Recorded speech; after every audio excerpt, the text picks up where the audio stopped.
For a challenge, I wanted to see if I can survive for a whole year in Project Zomboid, but to complicate things, I set loot to ridiculously rare and zombie numbers to insane. I started in wintertime, there was no food to be found, and resources were scarcer than ever. But to fight this, I created Strong Woman, the strongest character ever, sponsored by War Thunder. She's got every single positive trait, but the longer she survives, the more challenges the world will throw at her. Adding new cities to explore, daily helicopters, and zombies learning how to sprint. I had multiple side goals besides surviving for a whole year. First, I wanted to rebuild a large downtown police station in Louisville that somehow went up in flames and then hold it against insane hordes in that city. I also wanted to max out every combat skill and as many crafting skills as possible, reach a very specific number of zombie kills, and protect Strong Woman from her gradual descent into madness. Now relax, crack open a cold one, and join me on this epic adventure, which began in a farmhouse in the middle of nowhere. I searched my starting house, finding absolutely nothing besides a generator in the shed. Moving on in search of civilization, I put my spiked baseball bat to good use on zombie skulls, finding a water bottle, hand torch, and a duffel bag in the process. Then my grey robber trait really paid off. Holy balls on a chopstick, look at that katana! I reached 100 zombie kills before spending the night in a farmhouse, and with a katana on my first day, I felt Strong Woman was off to a great start. On day 2, I cooked a delicious beef jerky and beer stew for breakfast because this is America, and then I moved on. When cooked, that actually gives us 74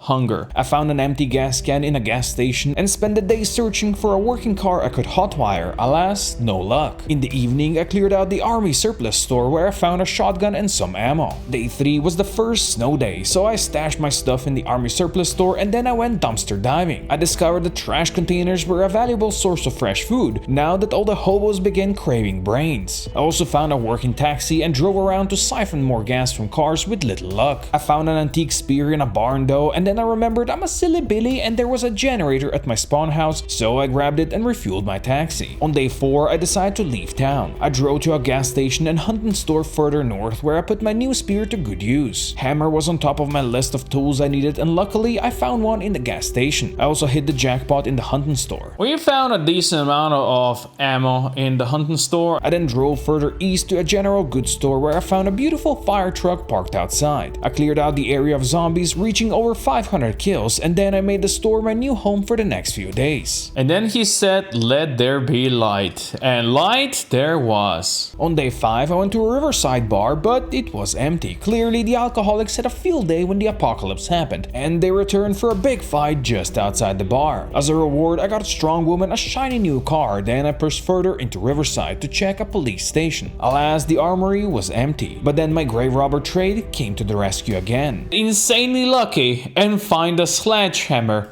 on a zombie body. Is this how it feels, having the lucky trait? I fought my way deeper into Riverside to reach the hardware store the next day. Constant house alarms didn't make things easy for me, but I put my crowbar to good use and achieved my first 1000 zombie kills. I was rewarded for my efforts with a box of nails in the hardware store. Oh look, expecting snowfall. I really couldn't tell that the snow was falling. Indeed, I got caught in a blizzard while driving home. Blizzard continued on day 7, so I decided not to go far. I went to explore nearby farmhouses. I found a level 3 foraging book and then a helicopter showed up, but it took me a while to even hear it due to the loud storm. It also sounds, if you listen very closely and these guys are quiet, there's a helicopter around. I wanted to make a pun about the wind here, but it really blows. Since I was in the middle of nowhere, I decided to stay there and fight off the zombies that followed the heli, and for my heroics, I was rewarded with a machete. On day 8, the blizzard was still raging, so I decided to stay at home. I repaired the base, barricading and installing new windows to keep the temperature up. I also went to the gas station nearby and broke a window I was trying to grab.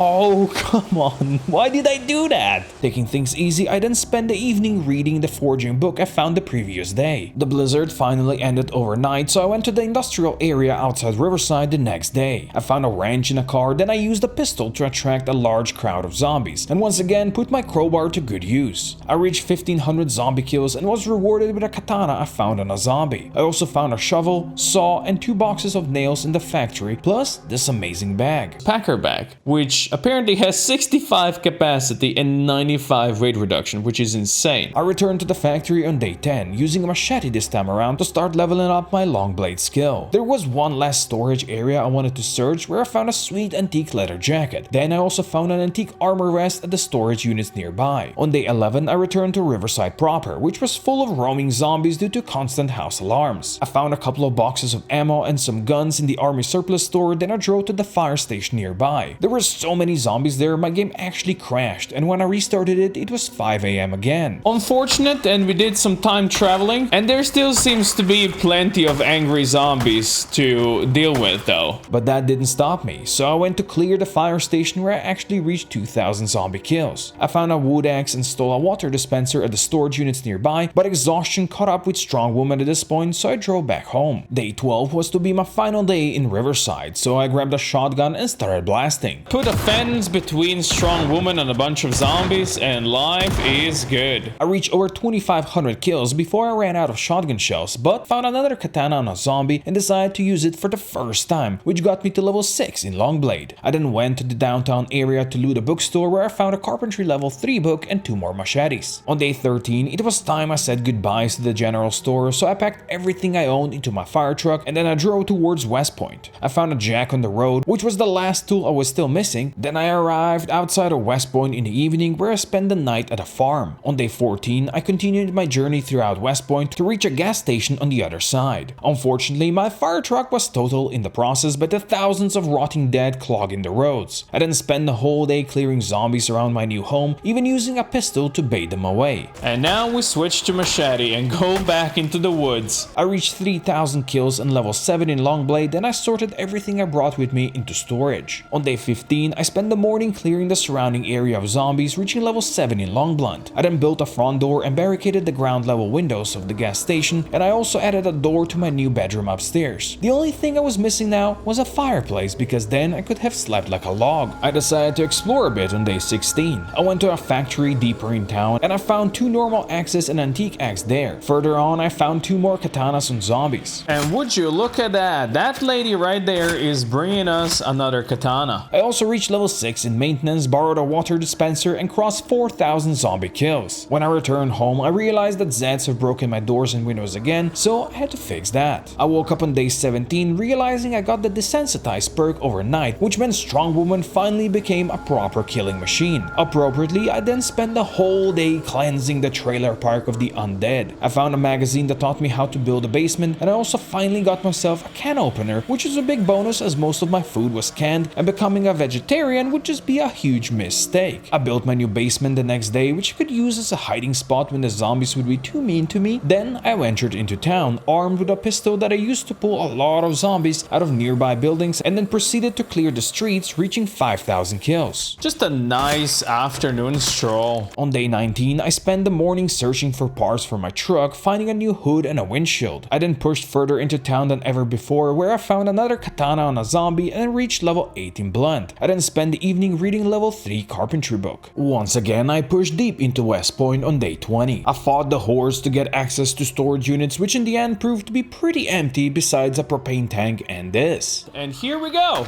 That is another katana delivery. On day 21, I then went to a trailer park with a plan to get a new window for my bedroom because it was January and I didn't want Strong Woman waking up with frosted nips. I had some technical issues placing the window, so I ended up destroying a wall so I could fit it in. In order to level up my tailoring skill, I then started the next day by ripping apart zombie clothing on the street. I proceeded to level it up all the way to level 4, at which point I realized I didn't have the next book I needed. So I made a Molotov cocktail instead and went into town to have a barbecue. Share the flame with all your new friends. I kited them around so they burned down a couple of buildings I already looted just because I'm a little pyromaniac and I like to watch the world burn, and as a reward I found a pipe bomb on a corpse for future burnings. On day 23, I drove to a nearby housing area where I cleaned the cum rags I gathered from Zeds. It was still early in the day, so I went and explored the place, mainly looking for food. I also found a wood axe in one garage and 2 industrial propane tanks in another. In the evening, I then used the milk I found to to make pancakes, a food beloved by the gods. But do you know what else is beloved by the gods? War Thunder, the most comprehensive vehicle combat game ever made, available now for free on PC and consoles. You get to take command of over 2,500 tanks, planes, helicopters, and ships of 10 major nations. From oldie goldie biplanes and armored cars of the previous century to the fighter jets and main battle tanks of today. Immerse yourself in the intense combat of War Thunder in 3 distinct modes, each more realistic than the other, where incredibly detailed vehicles, realistic graphics, and authentic sound effects transport you straight into the heart of battle amongst the most powerful war machines in human history, which you can now fully customize in any way you want. Join a worldwide community of over 70 million players in epic PvP battles today. And I have to say here, I just love how dedicated the War Thunder community is to realism. And I'm not just talking about their impressive damage X-ray view. No, we've all seen the memes about leaks of classified documents, but imagine just how passionate you must be about a game to do something like that. And you won't find that kind of dedication in any other game but War Thunder. Simply the best game for fans of military history. So no matter if you're new to the game or you've played before, there's never been a better time to sign up for War Thunder now for free on PC, PlayStation, or Xbox by using my link in the pinned comment or description below. If you're a new player or you haven't played in 6 months, you will also receive a massive bonus pack on PC or consoles that includes multiple premium vehicles, experience and income booster, 100,000 silver lions, and 7 days of premium account time, among other things. The offer is available for limited time only, so grab it now before it's gone. Now let's return to the grim dark reality of Project Zomboid, where I went to a nearby mall complex on day 24 with a goal to find a bookstore. I reached 7,000 kills trying to get in, and my efforts were repaid as I found a tailoring level 3 book there. I also found this. Hotties. You know what? I'll take this. Strong woman is starting to get lonely out here. Indeed, the apocalypse is a very lonely time, and even a strong woman has her needs. I also found a sick Humvee which unfortunately had an empty battery, so instead I brought back a crappy car to train my mechanic skill so I could return to the Humvee the next day and install a fresh battery. I brought it back to my home where I decided to turn the ground floor into a garage, so I broke apart the whole place to bring in the 3 cars. Just push it a bit more, there you go, okay. However, my carpentry wasn't high enough to build a big garage door, so I went to the trailer park the next day and I got it to level 6 by disassembling furniture. I borrowed a TV on my way home, then I built a garage door and spent the rest of the day working on my mechanics and tailoring. I then spent day 27 looting the housing area and clearing it of zombies, where I found a mechanics level 3 book and a propane tank which I brought back home, along with a couple of posters to make my home look prettier. I spent the next morning gathering denim strips from zombie corpses on the road. Then I worked on my mechanics skills and installed a green and a red light outside, because in zombie apocalypse every day can be a Christmas even if it was now February. I spent the evening replacing ripped sheets with denim strips on my clothing and finally reached level 6 in tailoring. On day 29 I went back to the housing area to loot it fully. I found a military police brassard on a zombie and equipped it. Alas, for some reason zombies still refused to respect my authority. But that all changed when I found an M14 Freedom Delivery Rifle. Now that's a smell of America, baby. I spent the morning of day 30 leveling up my mechanics to level 4, then I went deeper into the city. I reached 8,000 zombie kills on the way, however I had to leave due to house alarms causing a great migration again. Holy shit, look at them all go over there. So instead of fighting, I spent the evening reading and finished Mechanics 3 book, but then I realized that my mechanics skill has broken. I lost the multiplier XP bonus from the book I read. In fact, most of my skills had negative experience points. Look at this, carpentry level 7, XP minus 87. I knew that to push through the 2 levels of mechanics without a boost I'd need to work on many cars, so I decided to start extending my garage, which finally brought my carpentry XP back to positive so I could finish reading the next book. That allowed me to go full on Jesus on day 32. I dismantled furniture at the trailer park, reaching level 7 in the process. Then I built double doors and level 3 walls on my garage extension. I also built stairs and began working on a roof, which wasn't the best, but it was up there. I spent the next day leveling up my electrical skill by dismantling digital watches found on zombies. I actually found so many I could make a belt out of them, but that would probably have been a waste of time. I also stopped by a farm shop and brought back 2 rain collectors and a composter in case this winter ever ended and I could do some farming. I added some posters and an air conditioner to my garage and also brought back a new family member. We got a tiny little spiff over here, look at how cute he is. I went back to the town to loot and explore on day 34. My first stop was a supermarket where I found some ice cream. Then I stumbled upon a barricaded gun store. Alas, I didn't have a sledgehammer on me. Next, I found a fire station, but while it was full of zombies, it was pretty empty of loot. I started day 35 by building a connection from the garage to the main house. Then I upgraded the door to my apartment and finished the roof, which brought me to level 18 carpentry. I then went back into town to break into the gun store. Well, what we got in here is mostly disappointment. In the evening, I then finished building the garage and completed my car collection. It might be a bit tighter squeeze, but it should fit in here. On day 36, I set out for an unexplored part of the town. I found a giant mall in a factory and used it to smash. Now, look at the blood spatter from this. Look at how far it goes. It's still going. It was indeed the most satisfying weapon ever, and I used it to clear nearby houses where I borrowed some furniture from my basement. I furnished the place and then realized I could use a car battery to power the basement, so I borrowed one from my mechanics training cars and turned on the power.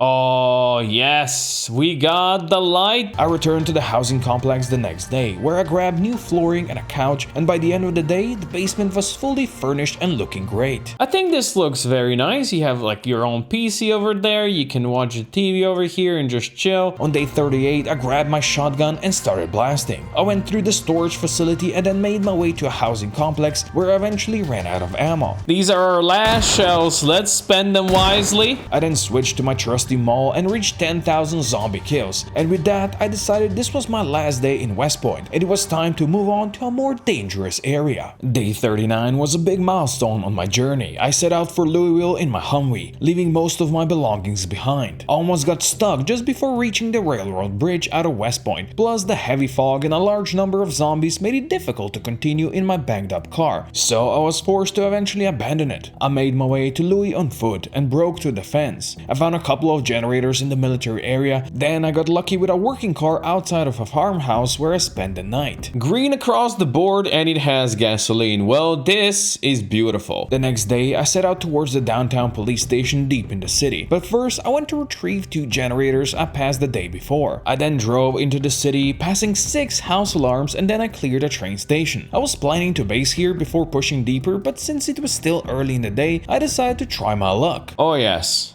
The streets are pretty bad.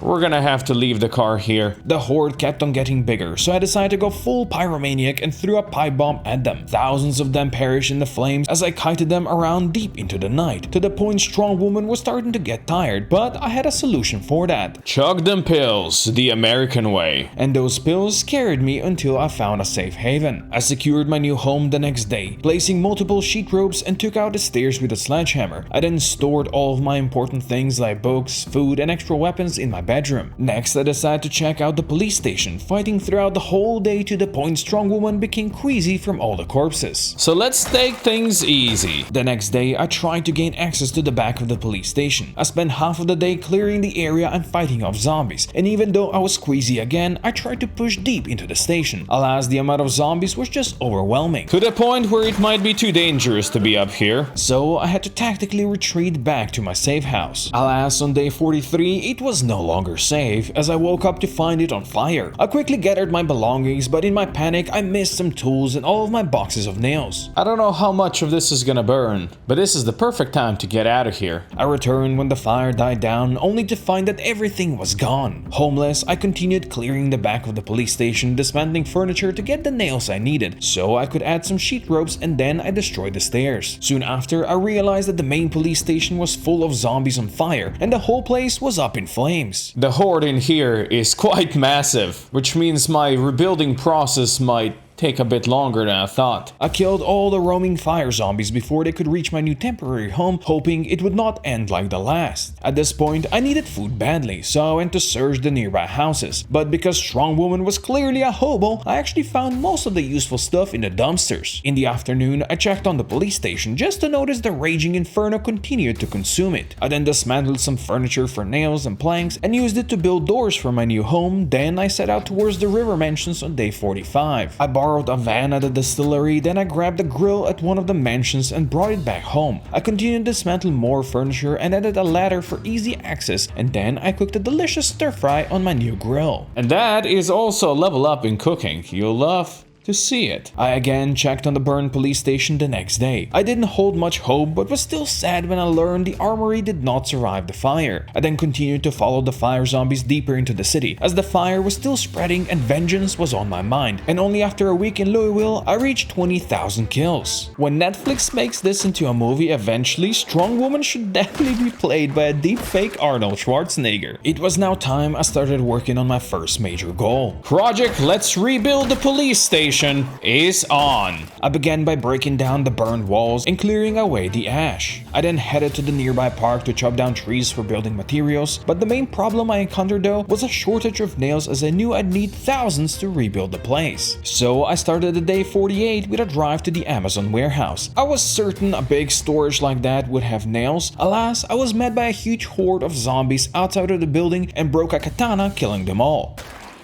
Fuck! Okay, we good? Oh, we good. I managed to find seeds, a rifle, sack of fresh food, but no nails. So I decided to drive to a hardware store deeper in the city, which proved to be a stupid idea. Maybe it's better if I leave.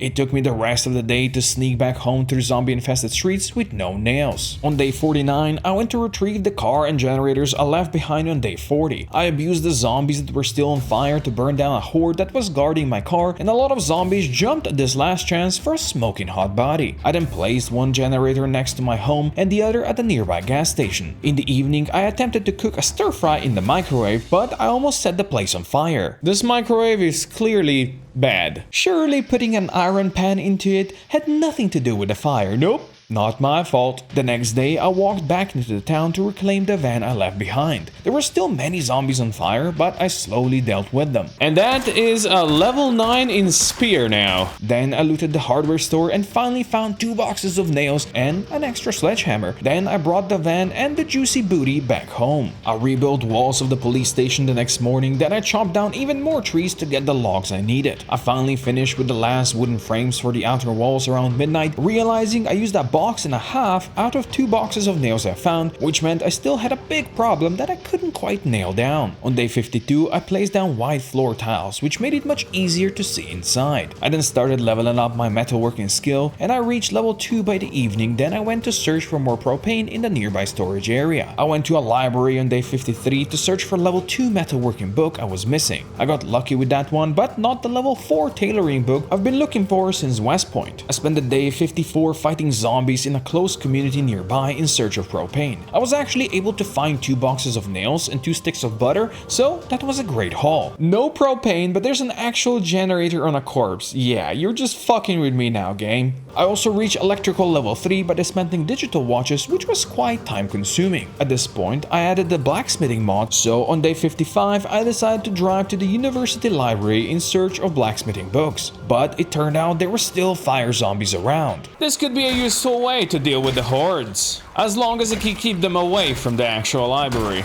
I did find all 5 blacksmithing books in the library and a bunch of magazines. I also finally found that elusive tailoring 4 book. Then I went back home where I studied the first smithing book. I drove to the Riverside mansions the next day to grab 2 propane tanks there. I left my car behind and snuck on foot to the entrance of Louis, where I found 4 more propane tanks and, most importantly, a metal barrel I needed for blacksmithing. Then I had to hightail it back home. The alarms have messed up this place pretty bad. I spent the evening foraging for stones to build a furnace, which I continued the next day. Alas, the heavy fog meant any stones out there would be easily missed. In the end, I still got my foraging skill to level 5 and found all 15 stones. Then I built a furnace in the police station and burned logs in the metal drum to get charcoal fuel. I got 2 stacks of charcoal and fired up the furnace to melt metal scraps. But since I don't have bellows to increase heat, I'm just gonna let it do its own thing overnight. I woke up to 6 workable iron in my furnace on day 58 and used it to build an anvil. So now I could actually make nails if I had smithing level 3. That meant there was still a lot of work ahead, so I made smithing tongs first, then I turned workable iron into iron ingots. I then went to dismantle fences around to gather even more metal to smelt, which got me to level 3 in metalworking, and for the first time this winter, the rain came and I was thrilled to see some green again. I melted plenty of scrap and used it to make basic basic metal walls outside, which brought me to level 4 in metalworking, and that meant it was time to study the next book. I reached level 1 smithing the next day by turning workable iron into iron ingots. I also built stairs to the roof so I could make a small roof garden now that the snow started disappearing, and I continued dismantling more metal objects to gather materials, which allowed me to finish my smithy room. I spent the morning of day 60 working on smithing and got it to level 2. I then started the melting process again and went to read the next smithing book, and in the afternoon I reached level 3 in smithing after making some more ingots, which meant I could now make small metal sheets and nails. I began day 61 by chopping trees, then I built new floors in the forge room. This place now looks much better. But of course it kinda needs some light. So I brought over a generator and stole a lamp from one of the houses nearby to be able to actually see inside. Finally, I used my newfound smithing skills and made 200 nails so I could build more walls and floors in the police station. I then decided it was time to build a bedroom upstairs to make the place truly mine. Doing that brought my carpentry skill to level 10, making me a true god amongst men, or in this case, zombies. Of course it's still missing bed and pretty much everything else, but it's a good start. So I went to the houses nearby on day 63 to find furniture and flooring for my new home. I found a bed, some carpets, nice floors, a TV, a painting, and a lamp. It took me 2 runs to bring everything back, but when I finished furnishing my bedroom, I was very satisfied with how it looked. And there we go. That is a very cozy bedroom. The next day, I began working on the armory. I spent the morning welding metal walls on the outside, and then I took the van to the fire station nearby and dismantled some metal furniture. I also grabbed a couple of metal shelves for the armory, and when those were installed, I started bringing all my weapons over. At this point, I was running quite low on propane, and I still had many walls to build. I remembered I had an industrial tank stored back at my West Point base, but driving back there would be like committing Sudoku. But you see, I had a plan. So I drove to the mansions again on day 65, where I spent the night. Now, my plan was to kill as many zombies as I could on the roads to Louisville entrance, and the giant zombie-infested hospital seemed like the best place to start. I began by shooting my pistol outside to get their attention, and then I threw my pipe bomb. Now let's hope we can set them all on fire. Next, I did one of the stupidest things ever. I ran through the hospital with burning zombies chasing after me. I was sure I was dead meat on at least a couple occasions, but what can I say? I have a heart of a lion and a lifetime ban from the Louisville Zoo. I'll be real, my heart rate is going like 180 right now. To reward myself for surviving, I confused zombies to the point where they just stood around watching me eat my lunch, slowly burning to ash, which netted me 1,000 kills in just 1 in-game hour. I spent the whole day kiting fire zombies around, and by the end of the day, my kill count had gone from 28 to 33,000, and I also maxed out my spear skill. Lots of zombies were still on fire the next day, so I went back to kiting and killing them again. I ended the day up to almost 35,000 kills and got to level 9 in Longblade. As I drove back home in the evening, I reflected on this little excursion, which cost me 3 katanas and 3 kilos in weight, but it was totally worth it.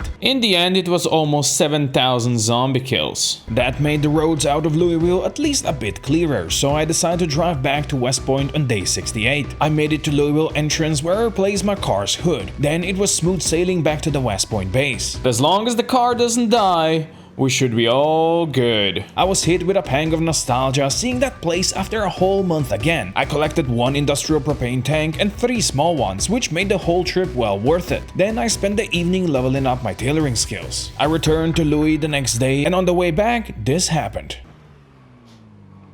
Good thing you didn't see this. It never happened. That added to all the zombie damage, so my truck ended with 0% hood and damaged engine, for which I still had no skill to repair it. On day 70, I was back to work, and I built a couple of metal walls, which brought my metalworking to level 6. I then headed out to dismantle more fences and other metal items, which I then melted and made into even more small metal sheets, which brought my smithing skill to level 4. Hitting 2 skill milestones in a day meant I spent the rest of the day studying books. I wanted to build rain collectors on the roof of the police station on day 71, but I realized I only had 2 garbage bags and you need 4 to make 1. So I went dumpster diving again. One would think garbage bags would be easy to find, but I had to fight many a zombie and check many a trash can before I found 6 extra bags. On the way, I also cleared out zombies at a prime wood chopping spot nearby. And we all know how much strong woman loves wood. I then spotted a very good quality ambulance parked behind some stores. Alas, it had an empty battery, so I noted it on my map for later. I then built 2 rain collectors collector barrels and a composter on the roof, and I also planted cabbages and some broccoli so that I could grow my own food. I thought it would be smart to make a kitchen nearby, so I started building walls for it near my new bedroom. I brought over a fridge and some counters and transferred all the food. Finally, I started up the generator to keep my produce fresh, and thusly I was officially a resident of the police station. I spent day 73 searching houses for more kitchen utilities. I managed to find some additional counters, an oven, and a couple of other smaller things. I furnished the place and then I plumbed both of the sinks, so now I had fresh running water in my kitchen, supplied by the barrels I built the day before. Looking much better already. On day 74, I studied the cooking book, grabbed some flooring for the kitchen, and borrowed a window. I also installed a couple of outdoor lamps because the night was dark and full of terrors, and so was my station. On day 75, I went to the army surplus store, cleared the path slowly, taking out all the zombies on my way there. I was lucky enough to find some ammo, a couple of magazines, and an AK-47. But my luck didn't stop there, as I also found 2 pairs of Nightvision goggles, which were insanely cool, but I gotta admit, it's actually hurting my eyes. the next day I broke the upstairs floors to remove access to my station from the prison roof. It was a tedious task, but nowhere near as tedious as clearing ashes on the ground floor, which took the rest of my day. On day 77, I went full on lumberjack and I decided to start leveling up my axe skill, which was the lowest of my two-handed weapon skills. I made 2 trips and brought back a total 27 stacks of 4 logs, which might sound like a lot, but it was just a drop in the bucket compared to what I needed to rebuild the station. I built walls and floors, then I went back to melting fences for metal, reaching level 7 in metalworking in the process. Then I set out to a repurposed building in the town to see if I could find any useful items left behind by the military. Alas, all I found were leftover fire zombies. They've been on fire for over a month now. It is about time they die. I had to put my antique axe to good use, reaching level 5 in axe skills soon after, and due to lack of any military loot, I brought back metal lockers to add to my garage. I went back on day 80 because I wanted the white tiles for my armory. Naturally, the zombies had another idea and set the building on fire. Oh great. Exactly what I wanted. I quickly killed the fire zombies, and luckily the blaze was contained to only one small area, so I was able to bring back all the tiles I needed and the armory turned out really cool. But at last the place is finally complete and I think it's looking pretty nice. I checked on my little farm the next day and noticed my cabbages were ahead. I then borrowed some beige tiles, which were not my favorite color, but when I finished the garage it turned out pretty nice. I also built a couple more metal outer walls, but I noticed that my propane supply was running low once again. On day 82, I looted a hidden gun store nearby and got my hands on some ammo and a TAC-9 pistol. I also recovered the ambulance I found a while back. Nice and easy. Due to my constant propane shortage, I decided to install a mod that allowed me to get propane at gas station, which meant I finally had the supply I needed. I also built a metal workbench and continued melting fences so I could spend the next morning making metal sheets. I finally managed to reach level 8 in metalworking, and that meant I could finally build and upgrade my metal walls to level 2. We're definitely gonna need a ton more metal, but this is a good start. On day 84, I drove to a video store in search of mechanics videotapes because my mechanics skill was still stuck at level 4. Alas, the journey wasn't easy and I had to ditch my car. The numbers of zombies here are just ridiculous. I used my sneaking skills to get away from them, but when I finally reached the vid store, I had to fight a big battle. The Zeds poured out of every nook and cranny like diarrhea out of a hobo after his first fine dining experience. Alas, all my hard work was wasted, for the store was completely empty. So, like a proper Slav, I went to rob a liquor store instead. Day 85 was fully dedicated to metalworking. I went to a housing complex nearby to melt fridges, sinks, ovens, and toilets. I collected a ton of metal bars for smelting, 28 small and 32 normal metal sheets, a proper treasure haul. On day 86, I woke up to my first batch of cabbages being ready for harvest, which got my farming skill to level 3. I then went into town to search for more meaty food, and I was able to find beef jerky and a sausage at a local butcher shop, and I promised myself to never let anyone convince me that sausages are just the worst. On my way back, I came across a police vehicle which I brought back home. All it now needs is a proper working battery and it's gonna be amazing. The next morning I built outer metal walls around my station until my propane supplies ran out. Then I went to the apartments to gather more metal, hitting level 9 metalworking in the process. I then melted it all and ended up with 105 metal sheets, which brought my smithing to level 5. I finished building the last metal walls before the end of the day, then I upgraded a couple of level 1s to level 2 the next morning. I then went to the park to chop some trees for materials. Alas, when I returned, returned, I found my walls broken and zombies dabbing on my generator. If that isn't rude, I don't know what is. I had my revenge, then I started rebuilding the broken frames, and to add extra defense, I tried to park a couple of vehicles next to the walls, but new zombie groups kept on coming, trying to break my home. On day 89, I built a small enclosed shed to keep the generator quiet, then I went back to the apartments to get more metal so I could repair the broken walls. When I returned, I was greeted with another zombie group, meaning my new little shed clearly didn't work. But I had another idea how to make the place more secure, so I set out to find dumpsters on day 90. I drove around searching for them and I was able to bring back 12 by the end of the day. I had a big fight next to some apartments I've not explored before, and it made me realize that Louisville was still severely infested, and I reached level 8 in Axe skill while dealing with a nasty infestation. And the dumpsters is gonna finally be mine. On day 91, I finally upgraded all metal walls to level 2 and got my metalworking to level 10. To celebrate, I went out to grab more dumpsters and reached 40,000 kills, but I also did this. Come at... no, you mother trucker. Despite the scratch, I was able to bring back 8 dumpsters and 2 large fridges, but I wanted even more. Alas, I soon ran into a massive horde of zombies, so I was forced to bring out my good old friend Pipe Bomb. Oh yes. I kited the burning zombies around, trying to keep them away from the buildings, but unfortunately some of the dumpsters were destroyed in the fire. All this hard work just to see her precious dumpsters burn. I did manage to save a couple, then I snuck south of the police station to scout that area that seemed decently quiet. Alas, when I returned there the next morning, chaos reigned supreme and the Zeds were everywhere, even falling off the roof. And this place is full to the brim. It was a long, hard fight just to get back to my car, but then I returned with a Desert Eagle in hand and fired off a few shots to lead the zombies in the opposite direction, which was a completely safe and reasonable thing to do. Run away, little girl, run away.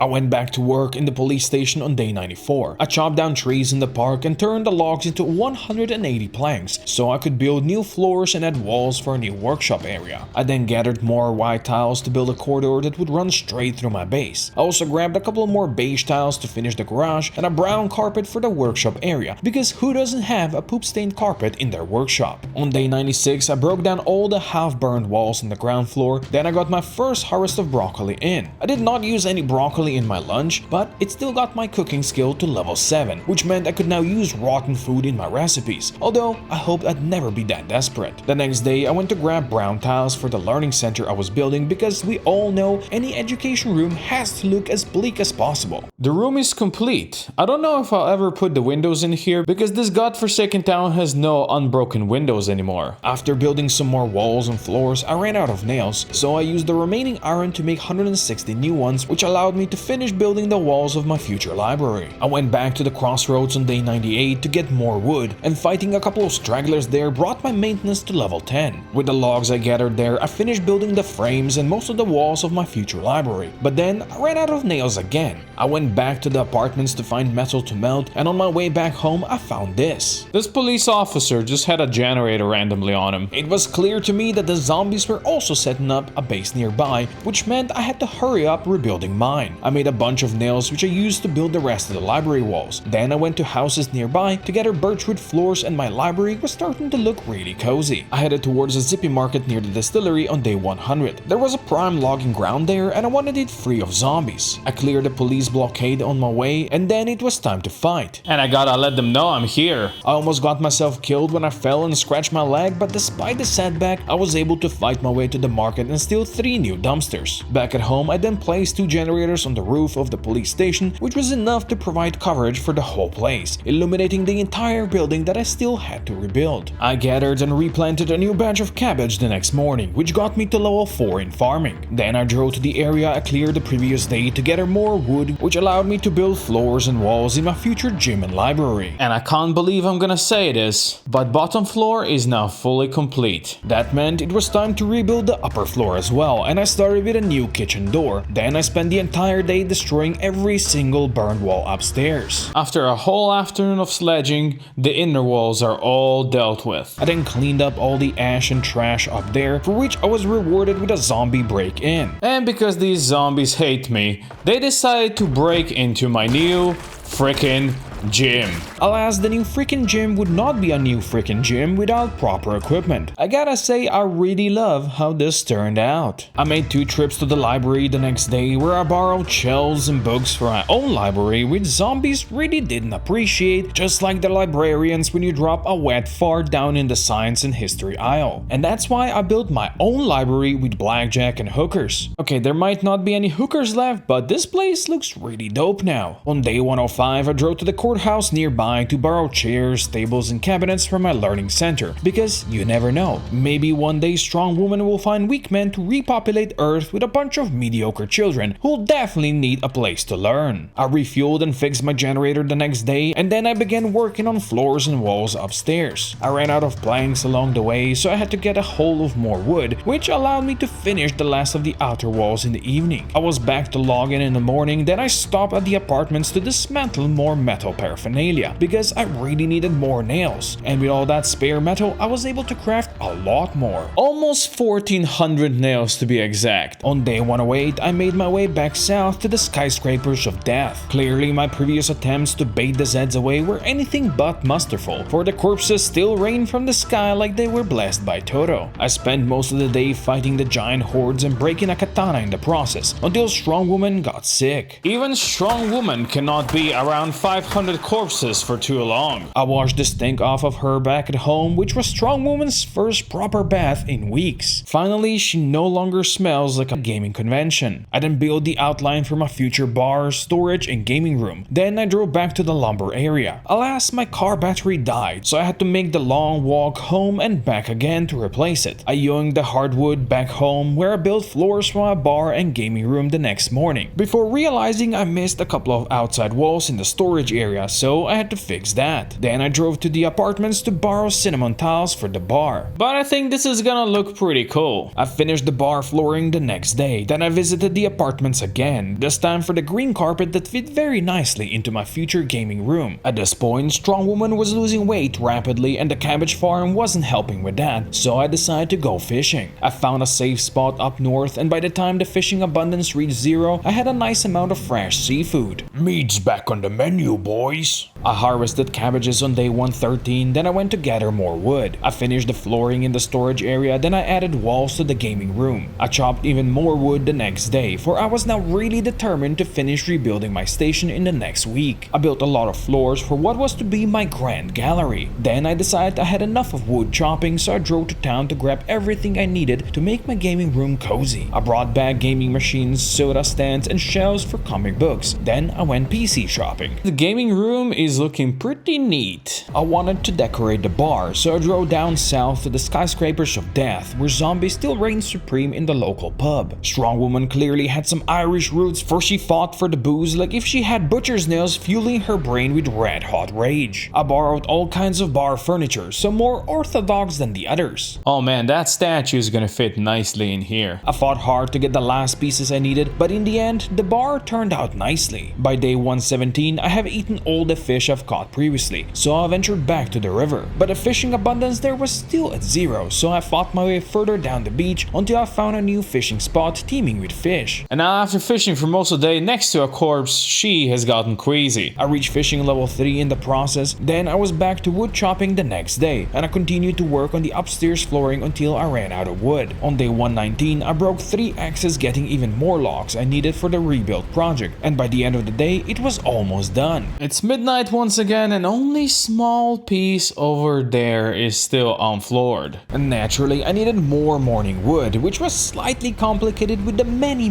environmentalist zombies who protested my mass deforestation. I then finally finished the floors and began working on walls in my art gallery. I went back to spearfishing on day 121, which netted me one truly giant pike. Then I, you guessed it, chopped down even more trees. I turned the logs into a maze of walls for the gallery. And now that those are built, we're gonna need to floor this place. So I drove back to the apartments like a thief that always returns to the scene of the crime to borrow new tiles. I placed a section of cinnamon tiles in the gallery, then I decided to switch it up and build a white tile area as well, to have a clear divide between various art. Of course, the constant zombie raids did not help, so it took me a whole day to finish that. Then it was brown carpet time. Because who doesn't like basically having shit on the ground? I kept the poop section to the minimum, then I went for green carpet next. And that's the green section, but of course we have one last one remaining. For that one, I decided to go with red carpet, which I borrowed from nearby office building, and then the place truly looked like art. All that was missing now was actual art, so I drove to the zombie-infested actual art gallery. I was not picky with the pieces I could save from the undead hands, for all art was worth saving, some more than the other. Now that's the statue we need. I decorated my gallery with paintings, statues, busts, and other significant pieces. And here are the ashes to commemorate this fallen police station. Naturally, I kept the toilet as the featured centerpiece, but then it was time for some serious work. I returned to the skyscrapers of death on day 126 with a single goal in mind: to reach 50,000 zombie kills. I blasted with my shotty first, and then... And this time around, I don't care if we burn the dumpsters, let it fly. I burned the Zeds like the wolves burned Prospero, cutting them through the forsaken streets and burned out husks of buildings, shooting as I went. Maybe using the shotgun wasn't the best idea. The giant battle raged throughout the whole day, and the zombies became a ball of fire that was getting harder and harder to avoid, but all the while the deaths were adding up. This might not be the best place to be right now. Actually, the whole Louisville might not be the greatest place to be. But a little bitty scratch never hurt nobody, and slowly but surely the numbers thinned out by the evening. And this should be the last one. 50k, ladies and gentlemen, we've done it. With my goal of rebuilding the police station now complete, it was time I focused on other things, mainly finally fixing my broken mechanic skill. I knew I wouldn't be able to get the XP bonus from the books, so I just had to brute force it all the way to level 6. I parked a couple of cars into my garage, which naturally brought visitors to my doors, but the work was worth it. And this whole day we got like 100 experience. The next day I went to search nearby houses for high-calorie foods, but instead I found some zombies that were still on fire since the time they burned down the station, and Strong Woman took them out in a blaze of glory. I also found an extra sledge on a zombie, then I was back to learning mechanics the next day. I broke into 3 new vehicles in the parking lots nearby and drove them back into my car butchery saloon. That is my new car park now. I worked on every single car throughout the whole day 130, and by the end of the day I've done the math and I realized I needed 6 more full days of mechanics before I'd be able to reach level 5. I spent the whole of day 131 tirelessly butchering my poor vehicles. Then I studied the final cooking book before going back to work in the garage. I went to visit Jim's auto shop on day 133, which was protected by a horde of Zeds who had some interesting gifts for me. Gas can and fresh bread, don't mind if I do. Alas, Jim had absolutely nothing useful for me, so in my disappointment I then went to rob a liquor store like a true Slav. On day 134 I said enough is enough, let's just get this done. So I locked myself into the garage for the next 4 days and I worked all day and all night, even adding the good vehicles parked outside to my practice route. No matter the weather, until on day 137 I finally hit it. You can't believe it, it's level 5, let's freaking go! I was now able to repair my ambulance engine, which was another huge win, but naturally I didn't have any spare engine parts, so I went to harvest them from abandoned cars the next day. I drove around scavenging every single vehicle I could find, even though zombies tried to chase me away, just like angry parents when you try giving their kids free candy. And peace and quiet.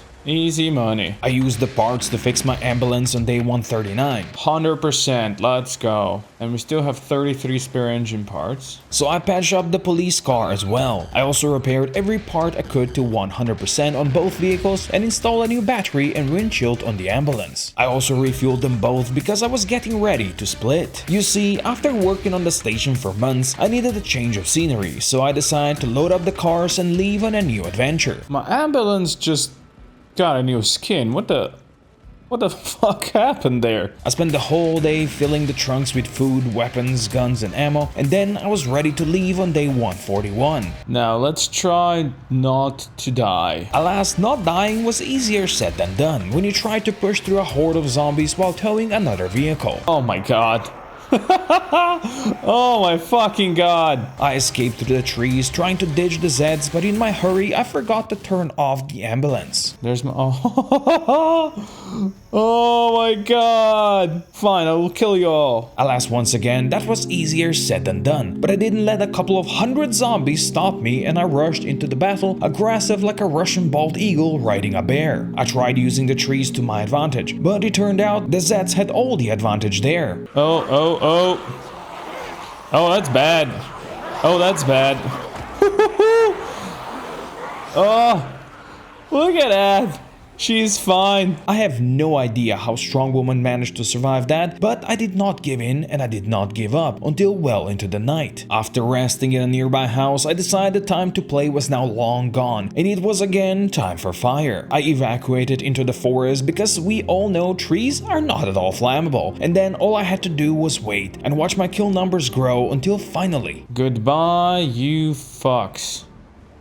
It's time to leave this shithole. The hood on my ambulance was completely ruined and I wanted to fix it, but all I found was a small car which gave me an idea. It's got a working battery. It's got gas. Perfect recovery vehicle. I also spotted a very cool looking Humvee, then I used my recovery vehicle to go recover my police car. But naturally, zombies had a say in it again. Apparently, these guys don't like me taking the car back. I brought it to my temporary home, but I couldn't just stop there and I went to grab the Humvee I saw the previous day as well. I loaded all my belongings into my new prize, then I decided to drive towards the big Louisville Mall. Ooh, I can hear alarms. Ooh, well that's taking everything off the street, so that's fine. I made it to the festival area, which I decided to use as an outpost, so I spent the rest of the evening clearing out the Zeds before spending the night camping on top of a trailer. And that was a year ago. Yes, I recorded day 145 in March of 2023, but then I lost all interest in Strong Woman until now. But you see, I wanted to make her journey spicier, so I added a ton of new and cool mods, taught zombies to sprint, and added new giant cities for her to explore. So on day 146, the second part of Strong Woman's adventure officially began, and I returned to my temporary home to consolidate my inventory. I literally have everything on me and with me, but no propane torches. This is the stupidest thing ever. I realized one of my bags was actually missing, but this was not the time nor the place to cry over spilled Twitch streamer bathwater. No, this was the time to leave Louisville. Somewhere around here is where my last Humvee died, and you can see why. I brute forced my way back to my West Point base, which I ransacked in hopes of finding a propane torch that could keep my Humvee operational for longer. Alas, no luck. I left West Point the next morning, although the visibility and the road conditions were far from perfect.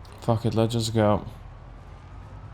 Oh my god, there is so many around here. But I managed to reach the countryside. Alas, my car has suffered quite a lot of damage. The fact that I can actually see myself in here is not a cute one. I soon reached the bridge, crossing the river to Dirkerdam and its environs. I explored a couple of small houses, then I barricaded myself into one to safely spend the night. The next morning, I crossed a bridge into the suburban town in search of a new home. Excuse me, zombies, this is my gas station now? I cleared out the place, finding a katana in the process. Then I decided to make the small upstairs apartment my own. I built a new door and connected the generator. Then I stashed all of my food into the kitchen. On day 150, I sorted my entire Humvee worth of food, weapons and tools into the storage upstairs. Then I built the front door, added some more barricades, and finally constructed a rain collector barrel on the roof. I woke up to a plane flying over the next morning, so I took my car further into town to hopefully bait the zombies away from the gas station. I spotted a new Humvee while driving, so naturally I had to make it mine. Only in America there's a Humvee parked outside of a school. I fought the whole school worth of Zeds for it, and while it didn't have a bull bar, it was worth it. I then added 2 more rain collectors on the roof and planted cabbages on my new small farm. I then realized I did not have a pipe wrench to actually plumb the barrels, so I went to search for tools on day 152. I found nothing at the first storage area I checked, so I drove further into town, where I finally got lucky after taking care of a horde. Oh, let's go, propane torch, we did it, we found it, yes! As a celebration, I gave Strong Woman a new haircut. Then I went back to town to get the metal pipes I needed to craft a bull bar. Another airplane showed up and its noise remained stuck in the background for the next 2 days. But it was not all bad as I got the pipes I needed and installed the new bull bar. Oh yes, look at that, we have a big bull bar on it now. You'll love to see it. I also repaired the hood and added some door armor. It was very foggy the next morning, so I decided to do some spear fishing, which netted me 2 small fishes. Then I tried to forage as well, alas. Yeah, that's unfortunate. There's nothing here in Dirkerdam,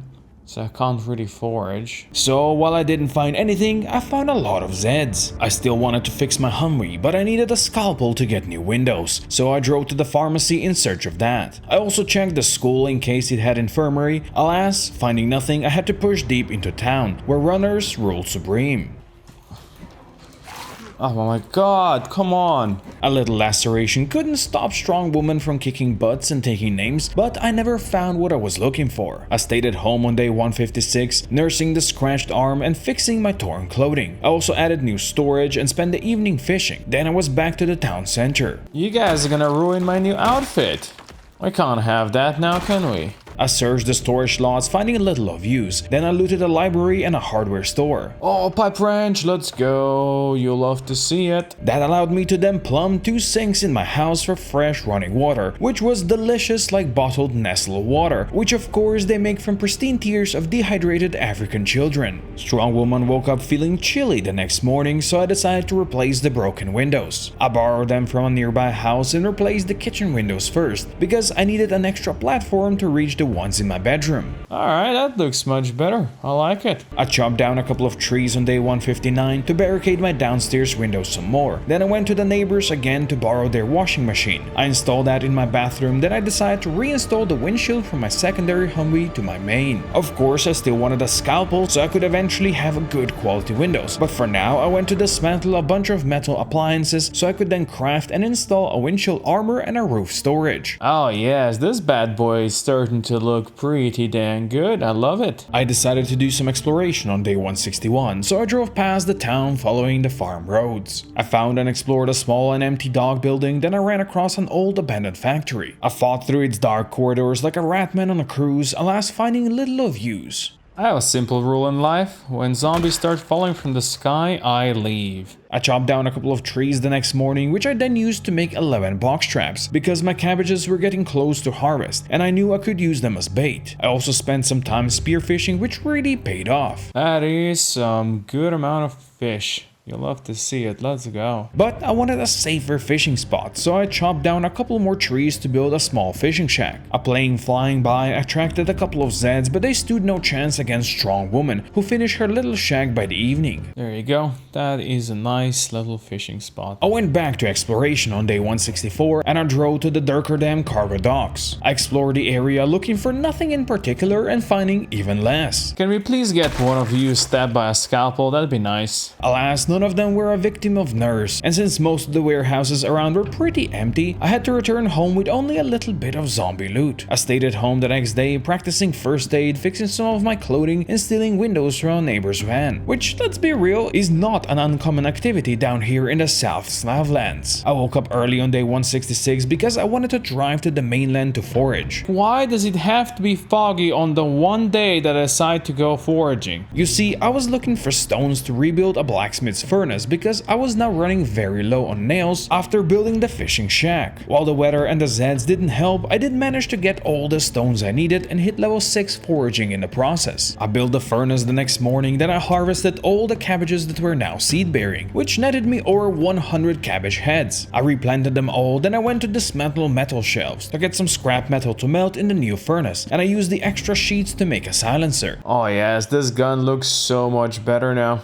I love it. On day 168, I built an anvil with a workable iron I got from the furnace, then I drove to the wilderness where I could safely place all of my traps. If the rabbits get caught over here, it's really their fault. I couldn't have made this more obvious that it's a trap. I was eager to check them the next morning to see if the rabbits really were that stupid. One broke and we got 5 rabbits out of that. That's pretty amazing. I rebaited the traps, stored the rabbits into the freezer, then I fixed my generator and spent the evening training my tailoring skill. Since my foraging was still in negative XP, I drove to the mainland to fix that. It didn't take me long, and on my way back I checked the traps again, where 6 more rabbits got caught, which brought me to level 4 in trapping. Cooking my catch also got me to level 9 in cooking, then I spent the evening reading the next foraging book. I decided to explore again on day 171, and I drove further north until I hit a small town. The hordes flocked to me like influencers flock to OnlyFans when they realized they can put a price tag on their bodies. But for boys like me, reality struck soon when we realized ugly doesn't sell well. Okay, Airplane, you're really not helping the situation right now. I fought my way to a big storage lot where I put my masturbating skills to good use again. Get me that key.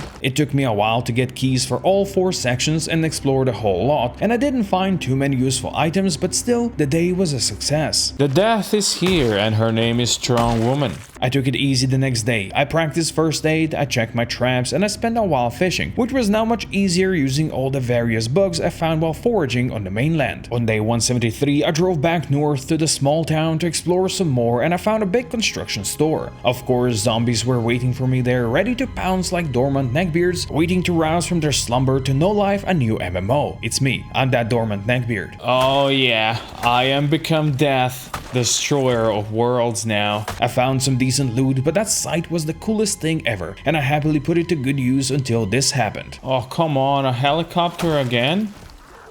Really? That's not good. I didn't want to be stuck out there with a heli above, so I took the farm roads back home. I checked my traps the next morning only to find absolutely nothing. Then it was mechanics time. I decided to fix my Humvee a bit more, so I borrowed 2 doors from my secondary truck. I also repaired the bull bar, the trunk lid, and the front door. I also wanted to fix the crappy brakes and suspensions, so I drove to town the next day to cannibalize a couple of trucks. Alright, look at that greenery. I got new brakes and my Humvee was slowly starting to turn green, as I got it to 62% overall condition. I went to check my traps the next morning, then I drove further to the mainland to forage. I found lots of herbs and bugs and reached level 7 in foraging, and combined with trapping and fishing, it made my food storage overflow. My rabbit fridge is actually full. I can't put the rest in here. That's amazing. I drove back to the docks on day 177. It's time for a great train robbery. I did find a box of nails, which was proper treasure, but otherwise what I mostly found was a lot of zombies and a little bitty jeep. Oh, this could be a fun car to have. I continued further north past the refinery where I wanted to loot a couple of warehouses. Zeds thought that human rights count for the dead as well, so I had to show them the error of their ways, but just as I finally fought my way inside, a heli showed up. Screw you, heli, I'm going home. The next morning I queried the Council of Spiffos on what should strong women do next. And the council said, go wash yourself, bitch, you are very dirty. And so I did. Then I got a fresh haircut, but then this happened. Are you kidding me? There's a helicopter and an aeroplane? Oh, Council of Spiffos, whatever shall we do? So I went to check traps again, which finally got me to positive XP, and that meant I was able to study the next trapping book. I drove back north on day 179 in search of a military camp. Somebody had a barbecue. And now somebody else is gonna be barbecue. I didn't want to burn the place down because you see, I came here to find a scalpel in the medical tent I knew was there. The Zeds came sprinting at me out of the trees like a bunch of fed Udyrs, but I was operating on any means necessary mentality. Oh, this thing makes a beautiful sound. The tent was protected by runners and crawlers, normies, and also this unholy amalgamation of dead flesh. Holy, what the fuck? How many crawlers are there? But the fight was worth it because I finally got my scalpel, and then I was out of there faster than a Call of Duty player turns on misogynism after they hear a woman's voice in their chat. Well, I did make a small stop along the way and grabbed that jeep. Alas, my Humvee turned into a turtle, so I had to fight my way out again and promised I'll be back. But not right away. First, I harvested a new batch of cabbages, then I checked on my traps. Only after that, I went to town to borrow a car, which got me to the abandoned jeep. I installed a new battery and fueled it up, then it was mine. Doesn't have doors, but it also doesn't need them. But on second thought, doors might be a good idea in zombie apocalypse, so I decided it was past time for a little garage at my new home. I chopped down a bunch of trees, then I built a proper garage around the pumps. Ladies and gentlemen, the garage is done. But of course, it was not done yet. It needed flooring. I chopped down even more trees, then I floored up the whole place. And the floor is all done as well. Let's go. But again, that was also not enough, so I drove to school to borrow some of their carpets, which I finished gathering the next day. I also got some white tiles for the fishing shack, then I finished the blue flooring. Now that looks good, but I'm not done yet. Next, I made plaster and covered all of the walls white, then I grabbed lights as well. With garage now finally done, I started working on the Jeep. I crafted cab armor and installed that. We got some armor now, I guess. That's pretty decent. A plane flying over brought some guests, but that didn't stop me from spending half of the day calculating just how many metal sheets I needed to fully armor it up. So I drove to town the next morning to melt anything and everything made of metal, no matter if it was a shelf or a full-on car rack. That then allowed me to craft and install armored doors and windows and turn the Jeep green. Oh yeah, this is starting to look like a proper monster. I love it. I then installed a new muffler, inflated the tires while planes blast the sky skies above. I then drove to town in search of heavy-duty vehicles I could borrow new brakes and suspensions from. Alas, all I found was a lot of zombies. So I decided to drive north back to the docks on day 187. But of course, the first car I touched did this. Oh, come on. Really?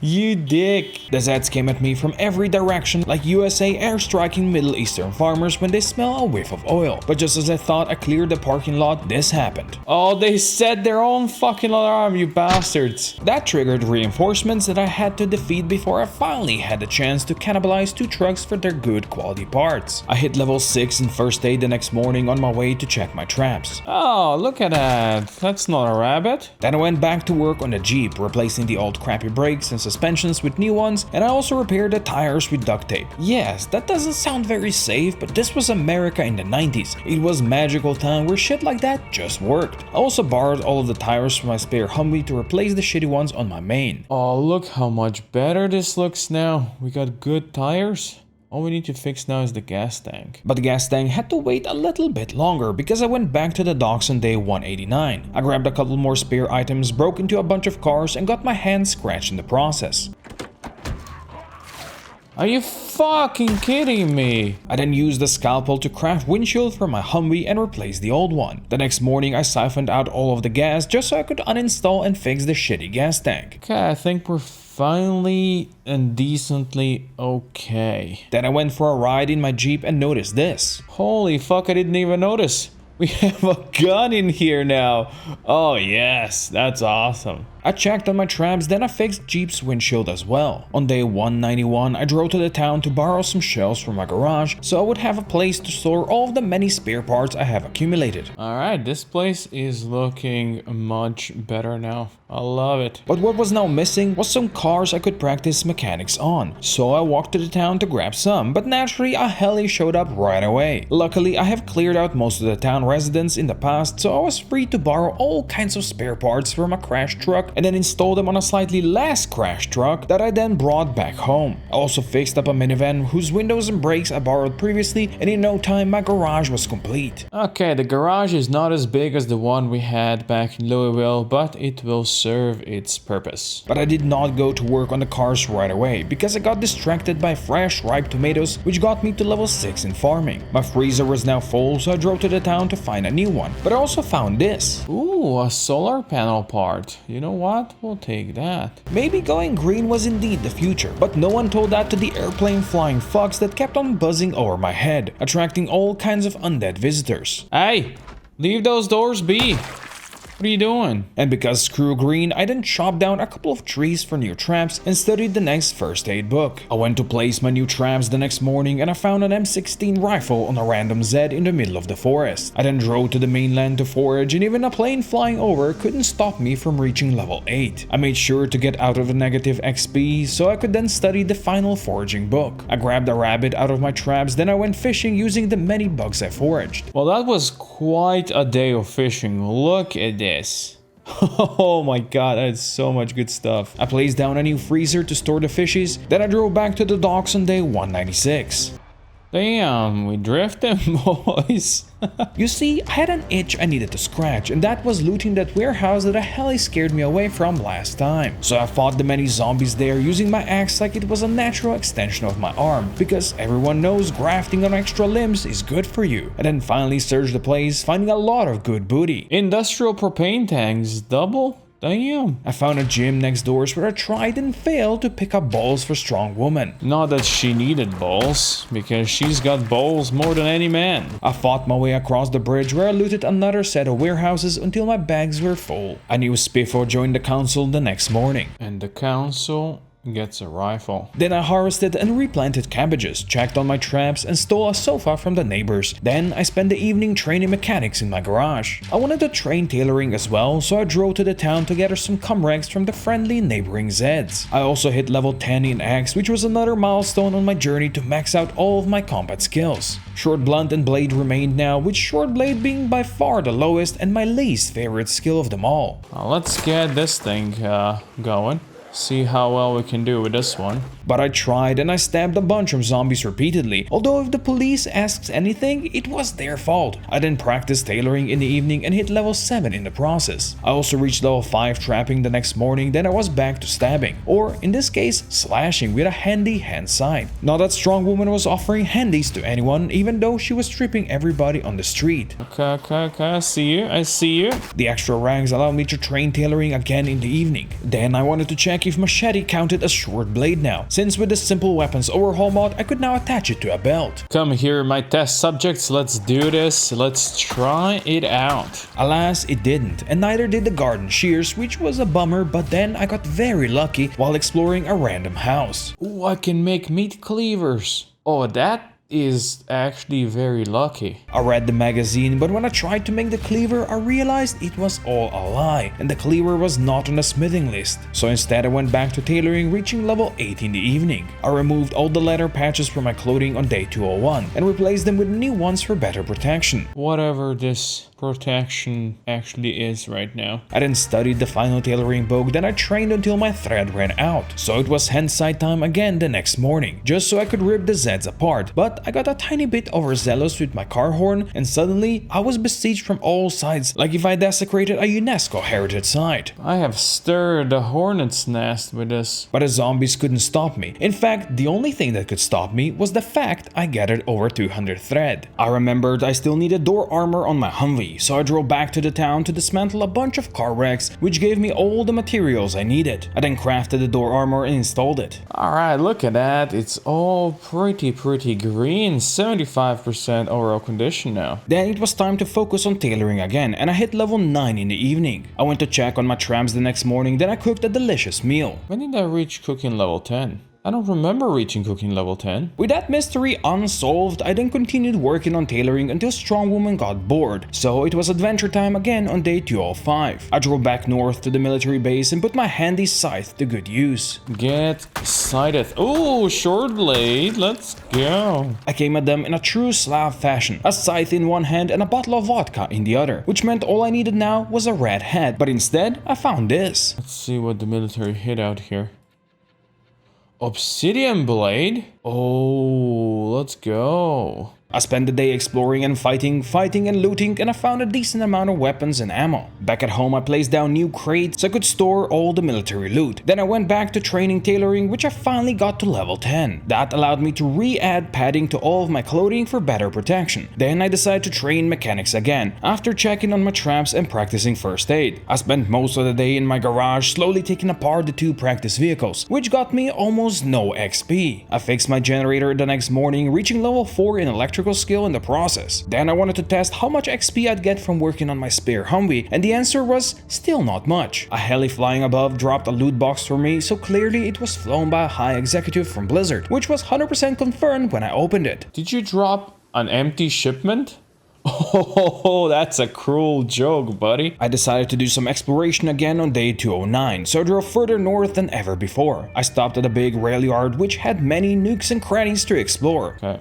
This sounds like fun. Oh my god, there's been a couple here, huh? I also found a sweet looking Humvee and I borrowed its spare tire and mud flaps. Then I continued my exploration. Whoa, somebody stored a lot of corpses in here. That wasn't me. Back at home I realized my driving from previous day had some serious consequences. Oh, we lost the bull bar. I ruined the engine. Oh my god, I didn't even notice. So I repaired the bull bar and the hood, installed the mud flaps and the new tire, but of course I had no spare parts. So I drove to the town to find them after harvesting my cabbages. I ruined every car I could get my hands on, which netted me 39 spare engine parts, and I used those to fix the Humvee's engine back to 71%. Then I spent the rest of the day working in my garage. It was very foggy the next morning, so I went spearfishing for a while. When the rain chased away the fog, I drove to town to explore homes I haven't visited before. I borrowed a new barbecue, looted a market, but the real treasure I found hidden in someone's bedroom. 318 shotgun shells? That's amazing. Holy shit, that's 13 boxes? I woke up to undead visitors on day 213, and after touching one inappropriately, I reached level 7 in first aid. That meant I could now practice medicine with a scalpel, which was definitely safe. Then I head into my garage for the rest of the day. Next morning, I decided to return to the mainland again to do some foraging.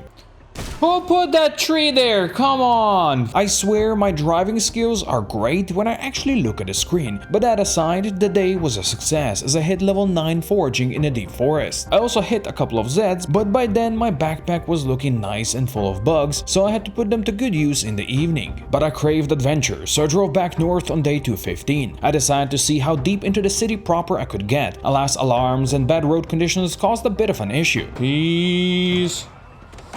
Run.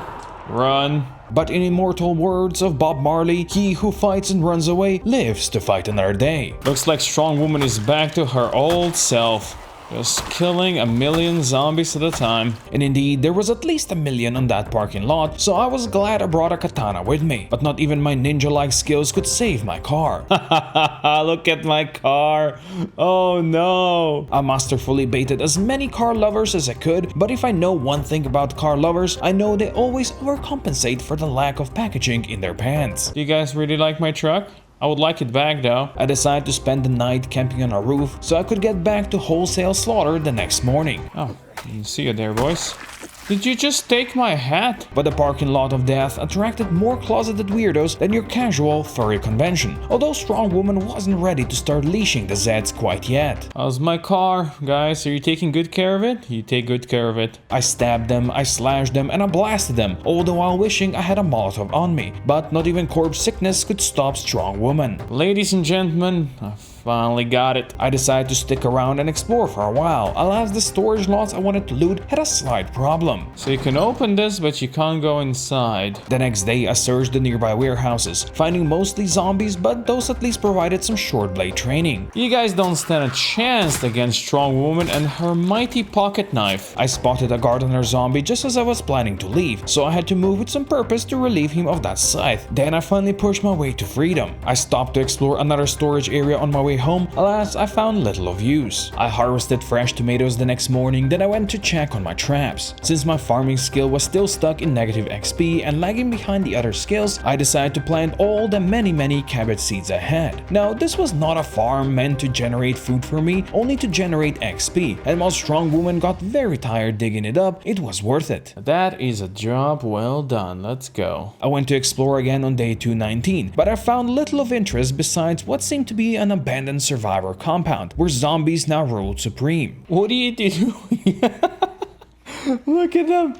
Oh my god. I looted the place, but besides a couple of boxes of ammo in the armory, the place was mostly empty. I started the next day by harvesting broccoli. Then I went foraging again.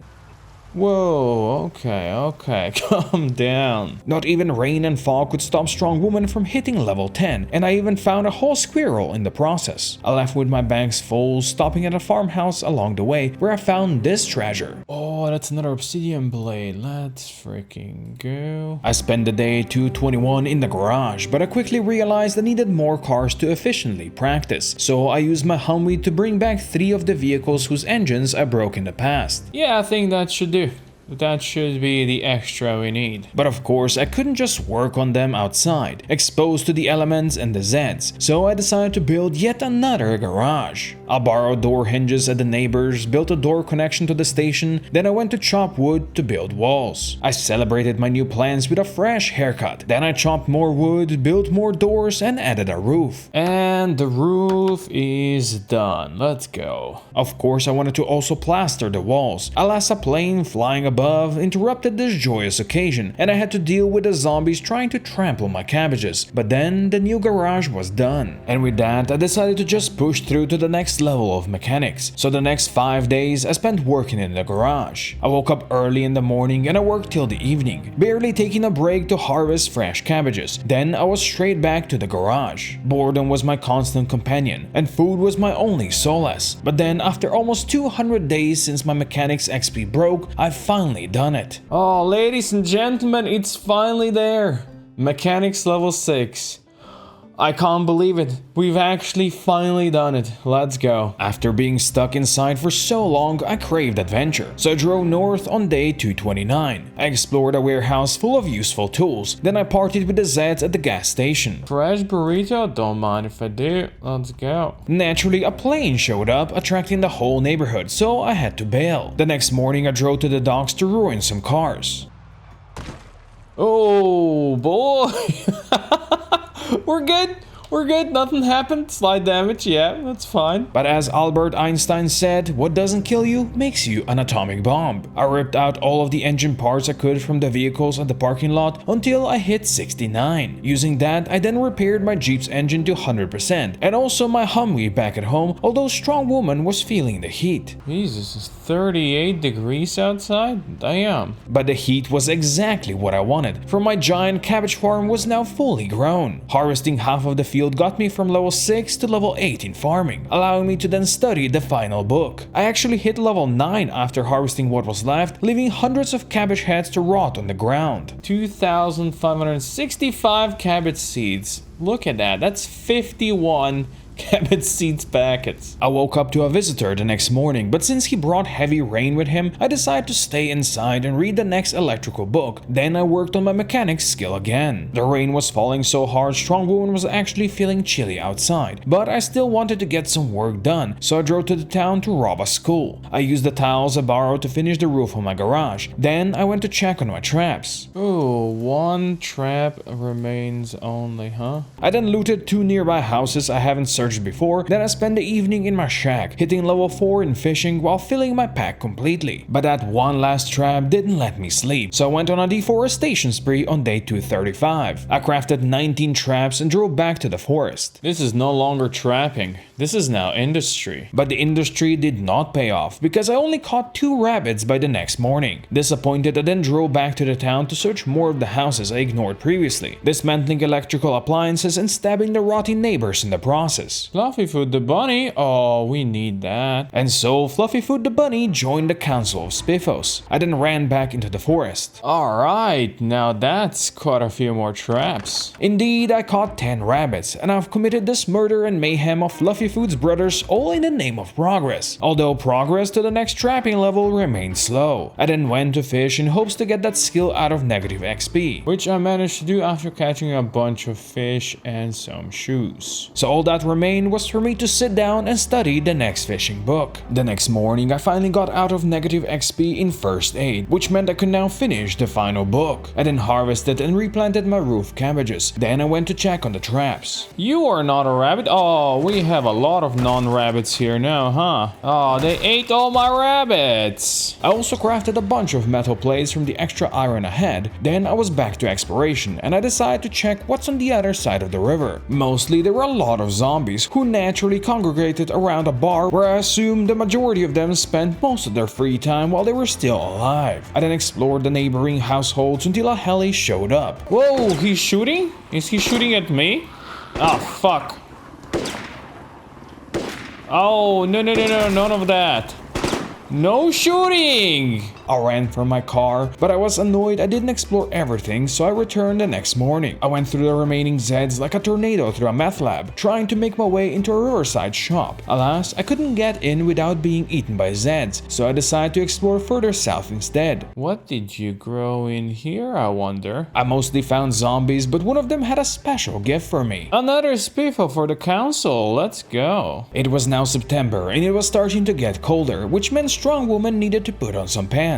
There we go, Strong Woman has changed some stuff. I added padding to her new clothing, then I went to nearby warehouse to borrow a couple of storage crates. I stored my guns and ammo on the new roof, then I decided to sort my melee weapons as well, which took me way into day 242, but each type of weapons now had their own box. Nice, so there's my storage, it's finally looking a bit better. I then went through all of my guns, uninstalling attachments and checking ammo supplies, which allowed me to pimp out a nice silent shotgun and M16 for future use. Since it was pretty crappy weather outside the next day, I decided to once again spend my day working in the garage, which in the end got me to level 7 in mechanics. I began the next day by harvesting ripe tomatoes, then I went to check on my traps. Nicely stack up, please. Yes, just come to the group.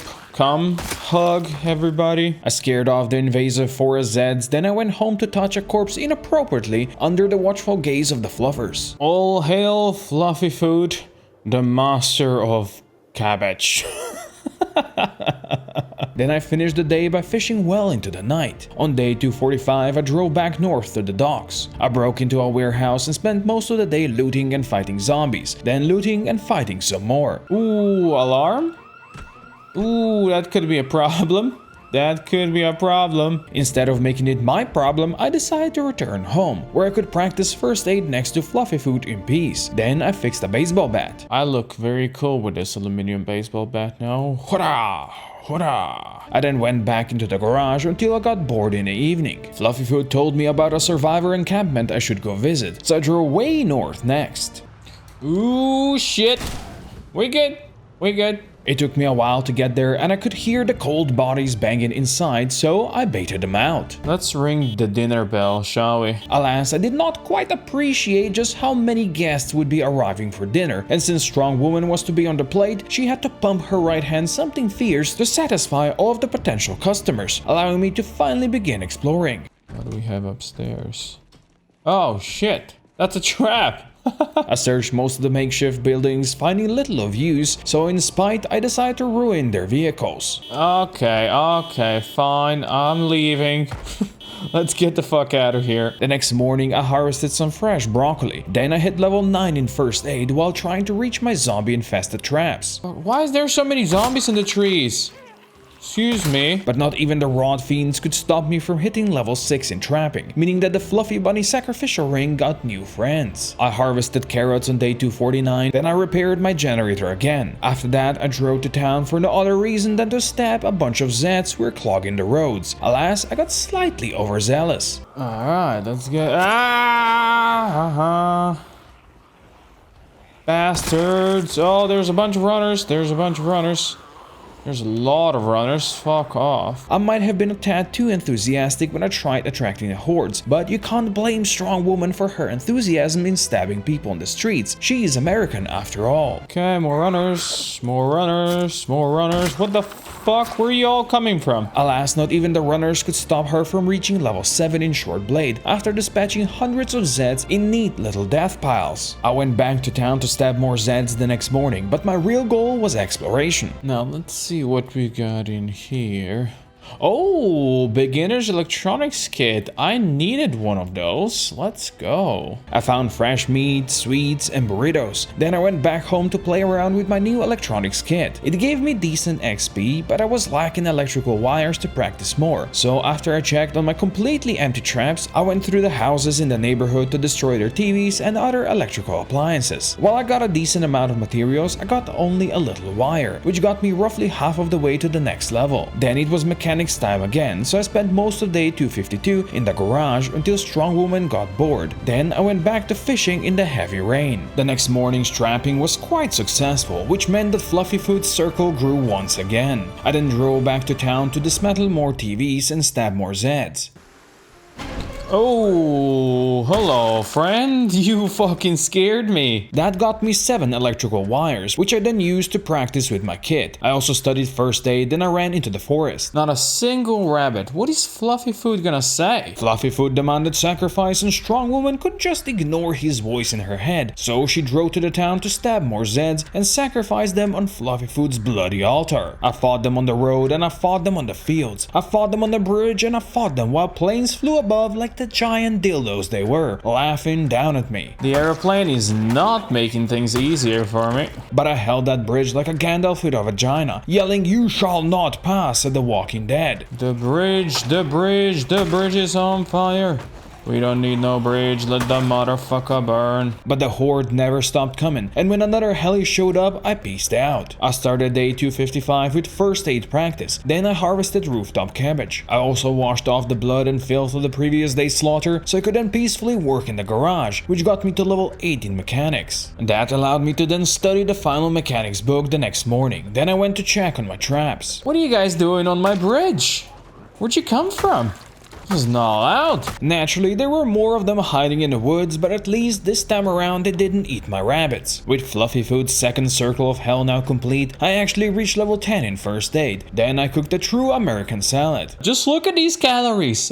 Look at that number. It's great. Energized with that salad, I then went fishing. Alas, all my fridges were now full and I had no place to store my catch. So I decided to build an extension to the fishing shack. I built the walls, then I installed a giant fridge, which needed its own home generator to fuel it up. I then built a roof and drove to the school to borrow the flooring. These are my tiles, lady. I also cooked up some plaster, which I finished applying the next morning. There you go. Now I consider this done. Let's go. Then I drove back north to the docks to check out a couple more warehouses, but naturally Zeds had a say in it. Sprinters, how can I kill you if you keep on falling to the ground, you fools? I broke inside what seemed to be a cousin of Louisville Amazon warehouse. I searched the whole place, loading up on way more than I could possibly carry, although my treasure might not seem like treasure to everyone. Gotta grab important stuff. Junk piles. I left my junk on the roof, then I went to check on my rabbits. Holy shit, that's a lot of them in here. Whoa, whoa, whoa, whoa.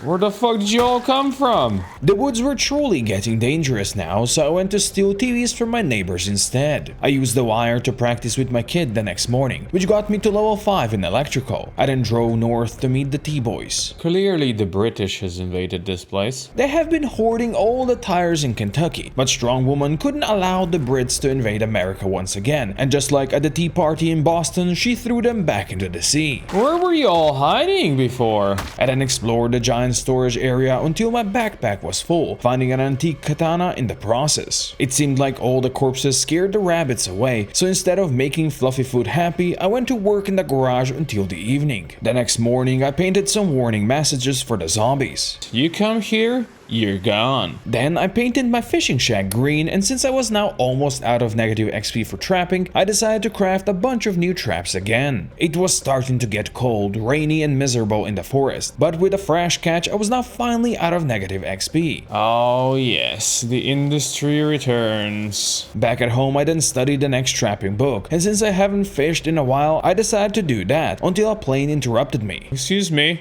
Sir, that's private property. I dispatched the stragglers in the morning, then naturally another heli flew by. Clearly those warning skulls didn't help, but that didn't deter Strong Woman from her daily tasks of washing her clothing, playing with her electrical kit, and ruining her cars. I started day 265 like a proper American woman with a burger. Nom nom nom nom nom nom nom nom nom. Then Fluffy Bunny demanded more sacrifice, so even though it was a very foggy day, I drove north to the docks. First we need to solve some domestic issues here. I decided to explore storage lots, which naturally meant I needed to borrow keys from the former owners. Show yourself to be the masterful baiter that you always knew to be. I looted the whole area and broke into a couple of cars. Alas, I found little of use. The trash pile is getting bigger and nicer. I like it. I harvested cabbages for my rabbits the next morning, which finally got me to level 10 farming. Another skill crossed off the list. Another heli flew over while I checked my traps, but it couldn't stop Fluffy Bunny from getting even more powerful. Fluffyfoot the bunny is getting his evil circle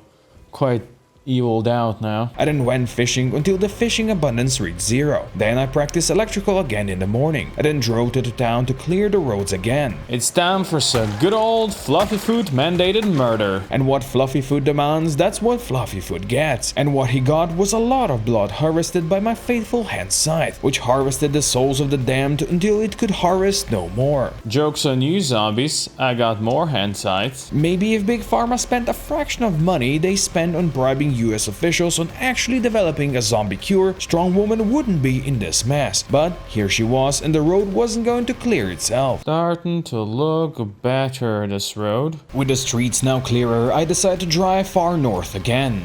No, don't do that. Don't do that. I reached an unexplored section of the town that seemed pretty empty at first, but soon the trees close to the road became alive with the sound of zombies. But since Fluffy told me I needed to go here, well, here I was. The fact that you guys are here as well, that's a you issue, really. I fought through the streets and explored a diner. What are you guys doing in the kitchen?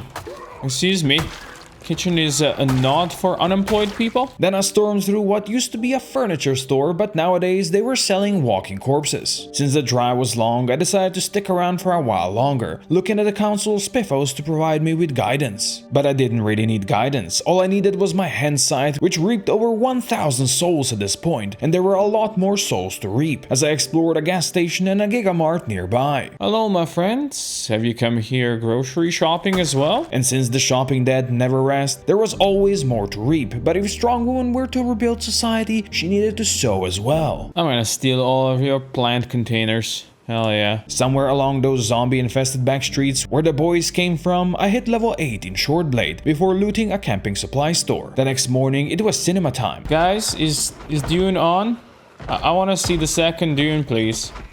Where can I buy the tickets? I bought popcorn and even asked to be the movie projector operator, but still, they wouldn't play Dune for me, so I hit them with this classic dad joke. I'm gonna rename myself to Exit so my name shines in every movie theater across the whole world. Yes, that was terrible, I know, but back when we were kids in the 90s, that was the peak of comedy for us. Before I left the city, I quickly searched a police station which proved to be quite a maze, and I was amazed I found absolutely nothing in there. You put Jane Eyre audiobook into your armory? What the hell is this? Safely back at home again, I repaired my trusty hand sights on day 271. Then I was back to the forest to party with rabid zombies. I also played with my electrical kit, washed the blood off of me, read the new electronics recipes I found, then I quickly jumped back into the garage where I continued to party the next day. Naturally, I got interrupted by a helicopter, which dropped a package for me just after I hit level 9 in mechanics. He dropped it right in the fucking bridge, did he? I grabbed the supply boxes and opened them, getting mostly toilet paper but also some fishing supplies. I wanted to put those to good use on day 273, but first I went to check on my traps, meeting all kinds of interesting friends along the way. You guys love the sound of rabbits, huh? The 10 rabbits I caught got me to level 7 in trapping, and thusly Fluffyfoot's circle got improved once again. I then finally went fishing until my backpack was full. It was crappy weather the next morning, so I decided to fix the broken bull bar on my Humvee. I also repaired the trunk lid and installed 2 new tires. Then I crafted 2 new composter boxes because I noticed my current one was completely full and I still had a lot of rotten stuff lying around. I was then back to fishing, then I placed a couple of fishing nets. It was still rough weather outside, but Fluffyfoot demanded blood, so who was I to deny him that? Once again, I returned to the Gandalf Bridge. I slaughtered the runners and I slaughtered the crawlers, all in a day's work in a tropical thunderstorm, even though it was now October, so I don't think it was tropical anymore. The bridge is officially free now.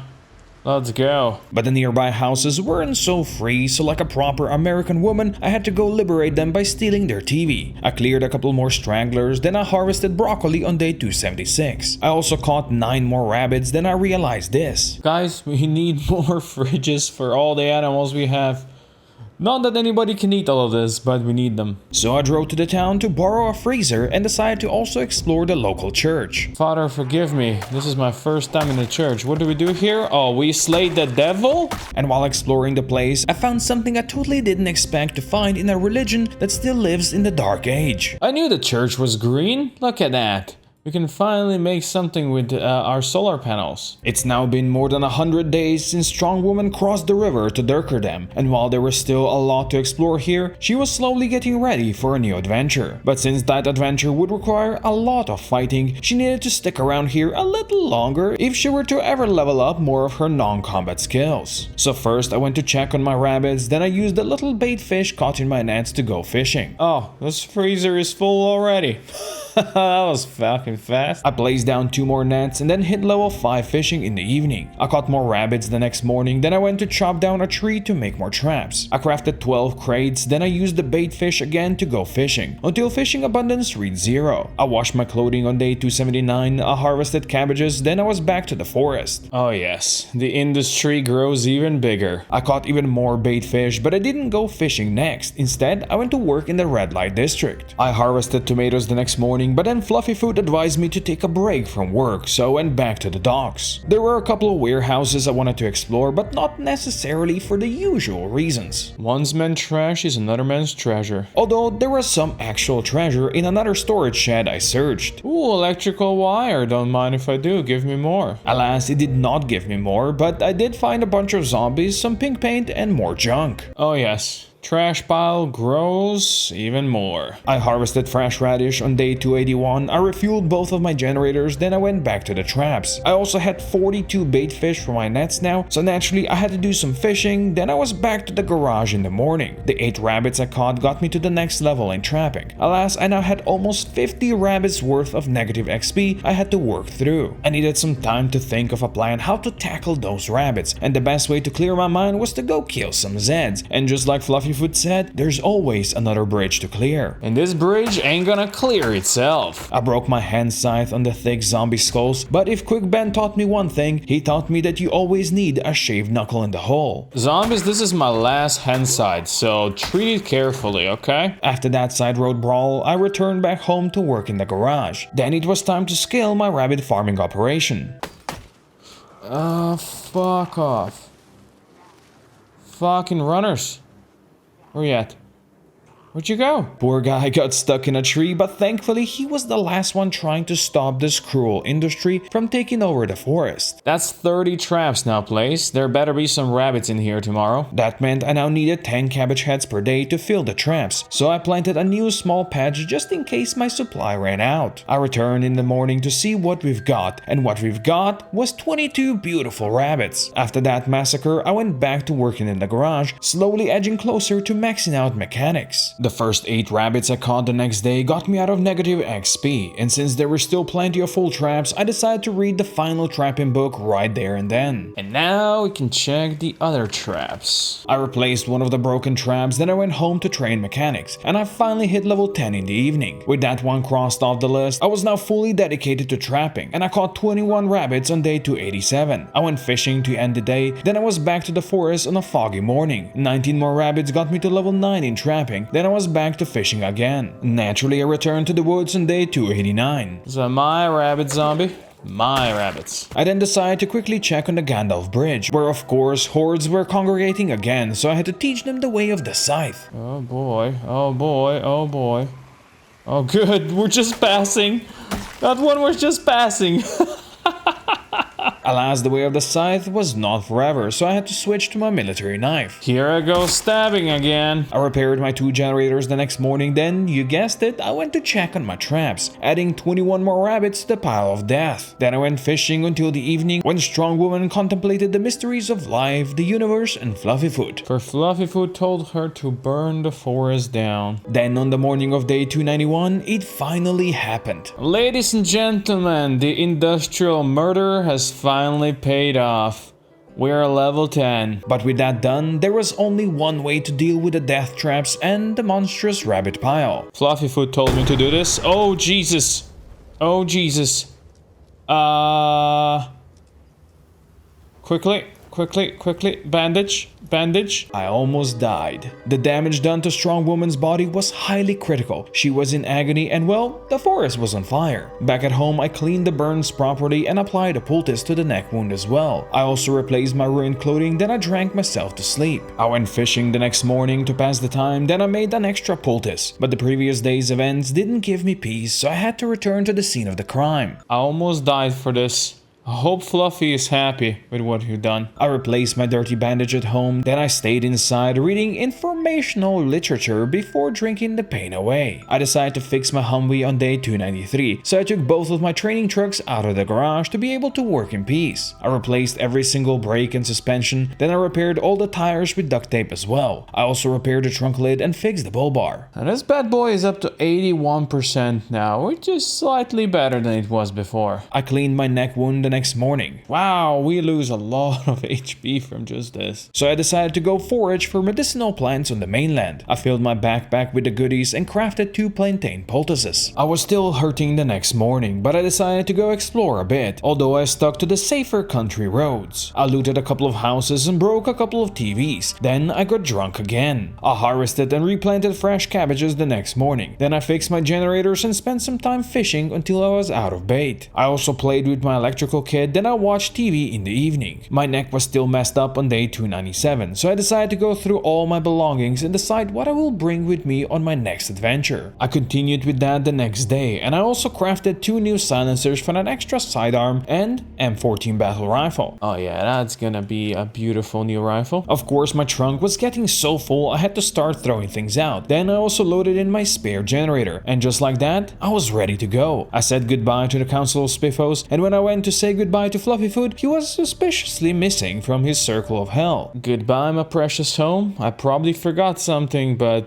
Well, fuck it. I took the country roads leading down south and I got lost a couple of times. Oh shit, that's a lot over here. Jesus. But then I was back at the house where I spawned all those 300 days ago. I made sure it was safe, then I spent the night there. And on the morning of the Day of the Dead, it was time to assault Raven Creek. Oh yeah.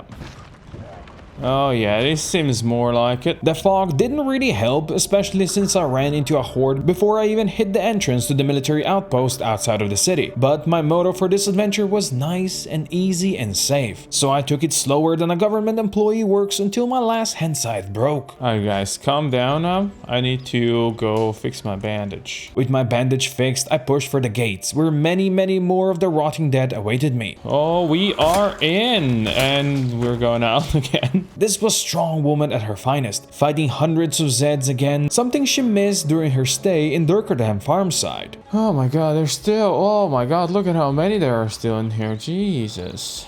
Look, Prometheus got his eyes eaten by birds so we could freely use fire, so who was I to oppose that? I gathered them all up in a nice ball, making sure to take out any burning sprinters. But since safety was my #1 priority, I then drove away and parked in a forest where I could spend the night. Naturally, a horde awaited me in the middle of the road the next morning. I stabbed those, then I switched to my M16 and started blasting those left at the gates. The range on the gun was great, so I was able to clear out the whole road through the camp with ease. Alas, strong woman quickly became queasy. I then brought my car in to the next blockade. Alright, not as bad as I thought right now. I sniped the ones past the blockade, then I broke the barricade. Oh yes, we are through.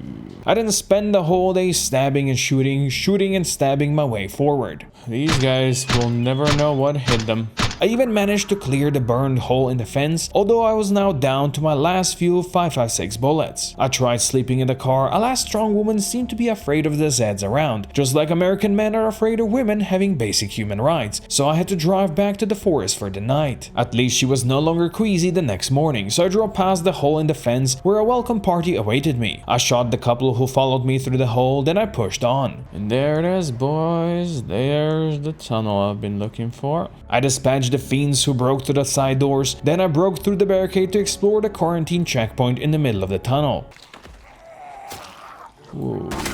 That guy just fell from the sky. I actually found a new box of 5.56 ammo, then I was through to the other side. There were still a lot of zombies to deal with inside and outside, but because overconfidence is a slow and insidious killer, I took it safe and went back inside the tunnel to sleep. Stabbing more zombies the next morning got me to short blade level 9. Then I played with a Zed stuck behind the fence, which was easy like shooting fish in the barrel, but then I had a brilliant idea. Like, what could possibly go wrong if I do this, right? They flooded through like a sewer water on a Sunday morning, but my trusty knife and rifle kept them at bay. We good here, boys?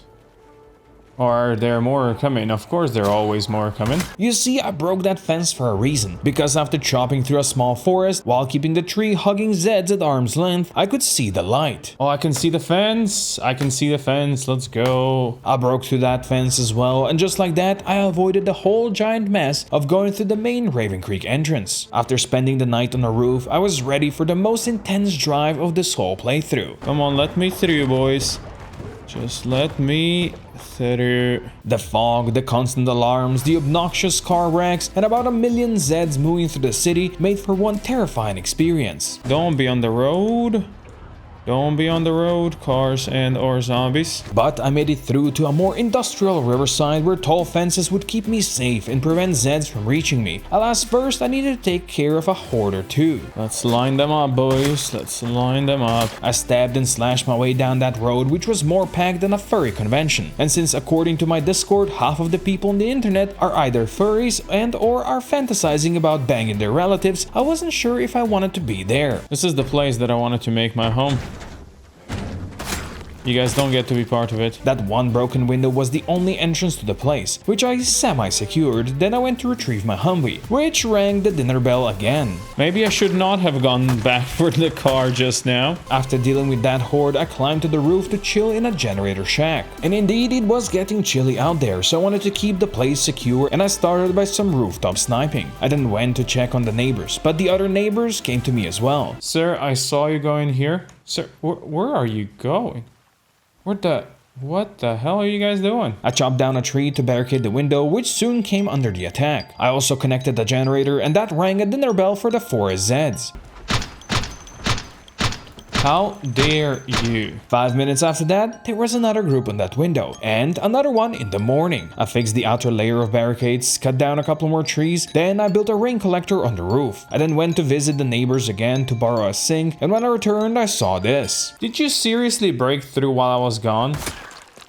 Why would you do that? You bastards. I installed the sink and plumbed that, then I brought my generator to the roof and connected it there. I had a nice brawl with my undead friends on day 308, because I wanted to borrow a couple of doorknobs and hinges, so I could build a small room for myself in my new home, but I needed more wood. A man chops down one tree and this is what comes out of the fucking forest. I was hearing some whispers from my pocket that this forest needs to burn, but I ignored it and went back to building. Go, now we have a nice little room. I like it. I then placed some dirt on the roof so I could plant cabbages and potatoes. The next morning I was back on a mission. Let's go to the beach, let's go to the Zombieland. But I didn't just go to the beach to party with the Zeds. I followed it to the nearby low-cost apartment complex, aka Hobostan, where I borrowed a proper bed. Back at home I then broke into a side room. Yeah, this is gonna be my bedroom. I like it. I placed down the bed, then I built a door to my new bedroom and added a light. I woke up to the first snow of the autumn on day 310, but that didn't stop me from visiting Hobostan again. I stabbed the residents who resented me borrowing their kitchen appliances. That's all in my backpack. Oh, this packer bag really is overpowered, huh? Back at home, I set up a small kitchen and built another rain collector barrel on the roof. There you go, we have running water, boys, in our new kitchen slash bedroom. Then a heli showed up, which brought all kinds of visitors to my front window that I tried sniping through the fence, but in the end I had to deal with them mano a mano, or I guess womano a zombo. You're gonna repair this, you know that? You're gonna repair this shit for me. A nice group awaited me again the next morning, but after I dealt with those, I decided to try an old trick that I used to work in the past. I've no idea if this still works, but composters used to be unbreakable by zombies. And indeed it worked. The zombies abandoned their relentless pursuit of my window, and I was free to cook my first delicious meal in my new kitchen, which strong woman really needed after losing a lot of weight fighting her way into Raven Creek. The next morning I broke the stairs leading across my fishing spot. Then I grabbed everything from the Humvee and began sorting it into my new home, which took most of the day, and I even leveled up sprinting to level 3 while running around. I then placed down a fishing net, then I went to visit the neighbors again. I borrowed a couple of pieces of furniture to outfit my new bedroom. Okay, this looks a bit more lived in. I like it, I like it. I chopped down a couple more trees, which meant more Zeds showed up, but I needed that wood to build a proper door to my rooftop farm. My neck wound was now fully healed as well, and also I could finally wash myself properly after all the fighting. I replaced my fishing net, which was broken, then I went on the roof for some target practice. Like shooting fish in the barrel. I cleared them all out, then I tried fishing with that one little bait fish I had. Alas, I caught nothing. I went to fully search the big neighbor warehouse the next morning. Alright boys, what you got for me? Let's be real, they didn't have too much exciting stuff for me, but after disposing of about 100 Zeds in there, my backpack was getting kinda full. My radio then told me to expect a heli the next day, but that didn't stop me from visiting Hobostan again, and sure enough, a plane showed up. You know what, maybe it's better it's down here and not at my home. I snuck inside the apartments and borrowed a room full of blue carpet. Alas, I couldn't quite place it on the floor in my bedroom. I did plaster and paint the walls I built previously, then I chopped down a couple of trees so I could build floors in my bedroom, which I could then carpet properly. There we go, that looks much better now. I then checked my fishing trap and went fishing. Alas, all I caught was a pair of shoes. The next morning I decided to check if the roads were any clearer now. Roads are definitely not clear then. I just wanted to go for a short ride to a video store nearby, but of course I had to first dispose of a couple hundred Zeds who all got impaled on my poker, like they were professional OnlyFans streamers. I then searched the vid store. Well, we got a couple of movies we can now watch. Alright. I grabbed a bite to eat, then I was determined to clear the street near my home. I stabbed my way up the road all the way into the night, which was now coming much sooner as I was getting close to December. Let's keep on stabbing. Oh, you fell, you poor guy. On day 319, I checked my fish trap again and then went fishing for a while. Look at that, we actually caught a fish this time around. Perfection. I tried foraging to find bait, but unfortunately there was nothing to find here. So instead I chopped down a couple of trees and extended my fishing area so I could build a new fishing shack. I'm the king of the world, or I guess this sewage treatment plant. I placed down another trap, then I used the 5 little bait fish I got to catch another pike in the morning. I then washed my clothing, which in hindsight was a stupid idea, because right after I went to stab some Zeds in search of twine in the warehouse, which I did find enough to make one new fishing trap. I harvested and replanted the first batch of Raven Creek cabbages the next morning. Then I went to check my fishing traps. That one right there has a katana in them. Hello, sir. Can I get that? I wanted to grab that, alas I got slightly delayed by the many Zeds on the street who were hissing at me like a bag of snakes. Stab him in the butt! Stab it in the butt. I followed them to the nearby warehouses, which had absolutely nothing of use for me, but I did reach level 10 in Short Blade after more than 4,000 kills. That meant that only Short Blunt remained now, so I took out my hammer and started nailing the Zeds. It's hammer time. I went fishing on the morning of day 322, but when I returned back inside, I found this. Fluffy? Fluffy, what is this? Human meat? Fluffy, what have you been doing? Clearly he's been up to no good here in Raven Creek, but I fought hard to suppress his dark whispers, which were saying subscribe to Coco because more than 90% of you watching his videos are not actually subscribed. Pop, pop, pop, poker face, pop, pop, poker face. Nah, nah, nah, nah. I then remembered to go grab that katana. Then I decided to go for a ride down the street on day 323. Oh, there's alarms around here. That could prove to be dangerous. And indeed, it did prove to be extremely dangerous, as I was assailed by hundreds of Zeds, and when a bunch of those were sprinters, it was really hard to position yourself properly. Well, I did say I need to level up Short Blunt, so here we go. Oh, shit. But I did need to switch to Long Blunt for a moment just to take care of a couple of runners. Then it was back to poker time, which proved to be one badass weapon. Man, look at that snake that I have created. I'm not even on the street where I wanted to be. Strong woman walked down the road like she liberated half of Bosnia, and soon I was back on the street where I wanted to be. Oh, now a helicopter shows up as well? Well, that's a shitty move. Clearly, it was not the best day for exploration, so I dispatched the Zeds around my car and drove back home to fish. The next morning, I decided to give it another try. I have returned, bitches! I cleared the street, then I broke inside a gun store, which held a decent amount of useful ammo. And since winter was coming, I decided to check out a couple of clothing stores as well, although zombies continued to harass me. I had 12 little bait fish ready the next morning, so I decided to fish until fishing abundance reached 0, catching 4 pikes in the process. The day was indeed a great day for fishing. I fixed my generator the next morning, then I went to check the mean streets of Raven Creek. Naturally, zombies were more than happy to party with Strong Woman again, and she was more than happy for that sweet Short Blunt XP. You know what? Up here would be an interesting base. Kinda like it. But maybe that was for another playthrough. For today, I pushed further up the road, reaching level 8 in Short Blunt in the process. I cleared my way close to the neighborhood gas station, where I returned the next day with my spare generator in tow. Okay, this is gonna be dangerous.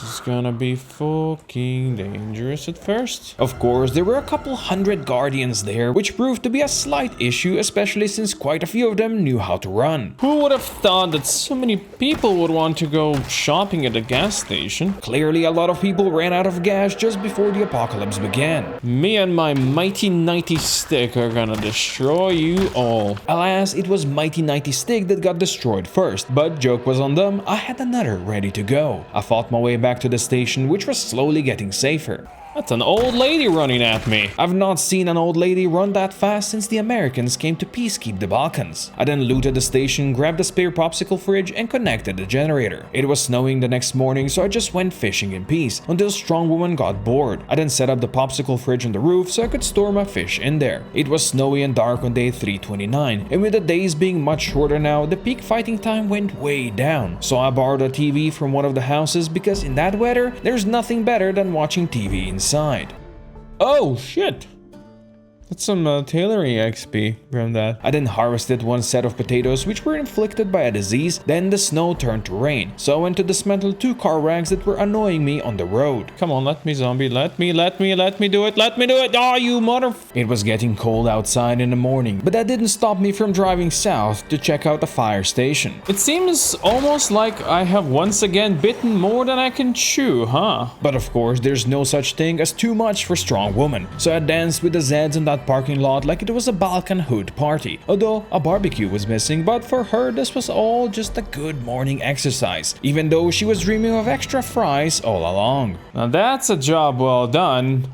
If we ignored this wriggling mess on the floor here. I smacked those creepy crawlies and then had a quick meal, before exploring the station that held absolutely nothing of use for me. I then fought my way to the warehouse nearby, which at least stocked up my food supplies, so the long war was totally worth it. December began the next day, and what better thing is there to do on a cold December morning than fishing? I caught one small pike, then I found a bunch of nerds grinding on my back fence, so I had to dispose of those. The next morning I drove back towards the gas station because I wanted to go check the situation further up the road where I knew there was a big police station. Oh, look at that. That's a nightstick delivery man right there. The fog didn't help the whole situation because I had Zeds dropping on me from every direction, so I had to take it nice and easy. Is that bunny ears on you? Oh, I need to check that. Fluffy would want that.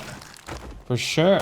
I did eventually make it all the way to the station, but I did decide not to open that can of worms today. On day 333, I harvested my first batch of potatoes, and when I was done replanting those, the cabbages were ready as well. I then decided to visit Hobostan again, where I wanted to borrow a couple of windows. Got the windows that I wanted. Let's get back home now. Alas, I couldn't replace my broken windows from the inside, so I built a platform to get to the first one. Then I went to chop down a bunch of trees so I could finish the platform the next day and install the new windows. There we go, now we have windows. That's gonna keep us warmer for a while. And I needed to insulate my home because it was starting to get chilly inside. I then went up the street to deal with the rabble encroaching on my territory, and I checked out a couple of houses in hopes of finding an antique oven. The next morning I went fishing again, and I pushed on throughout the whole day. Alas, I got barely any XP. I did catch a bunch of fish, and when I finally returned back inside, I noticed that Fluffyfoot's pile was getting bigger. Fluffers, what's going on here, buddy? Since it was getting colder every day, I decided to go back to Hobostan on day 336. Oh, T-boys are here as well. Would you look at that?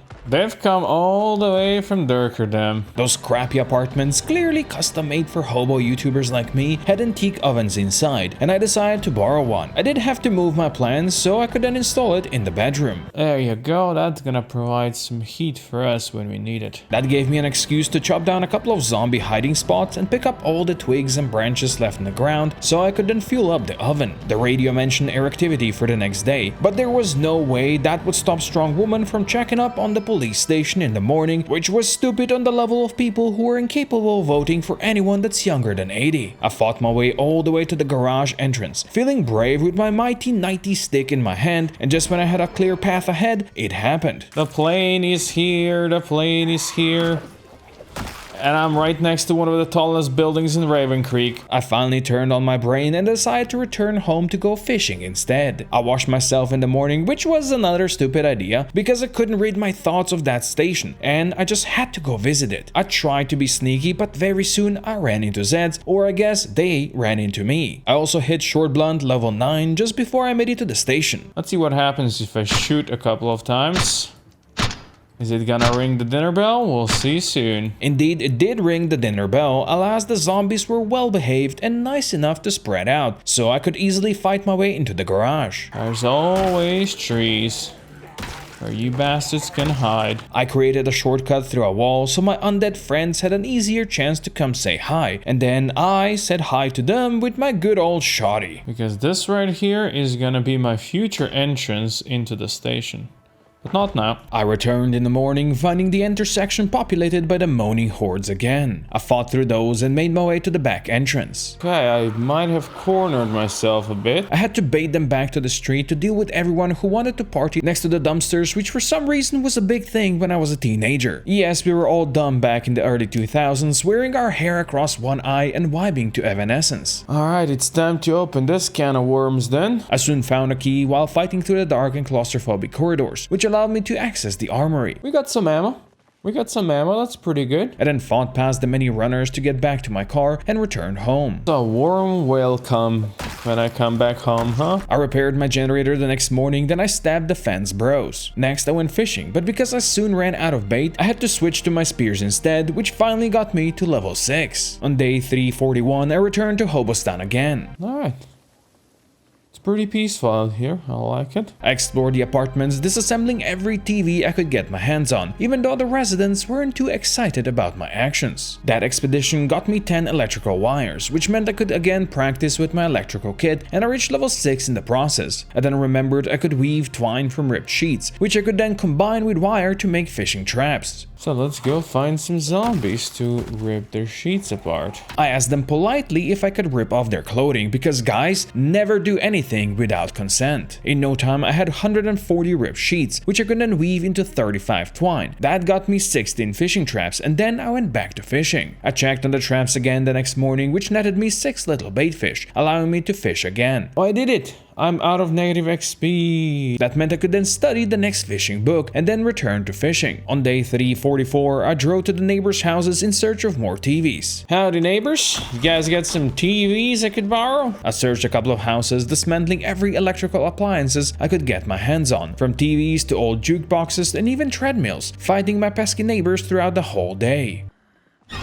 Ooh, that's a lot of you hiding in here, come on. Altogether, I gathered 13 electrical wire, which got me out of negative XP after I used it with my practice kit. That meant I could then study the next electrical book, then I went back up the street. You guys got any TVs for me? Indeed, they had TVs for me, although not everyone was willing to contribute to my training regime.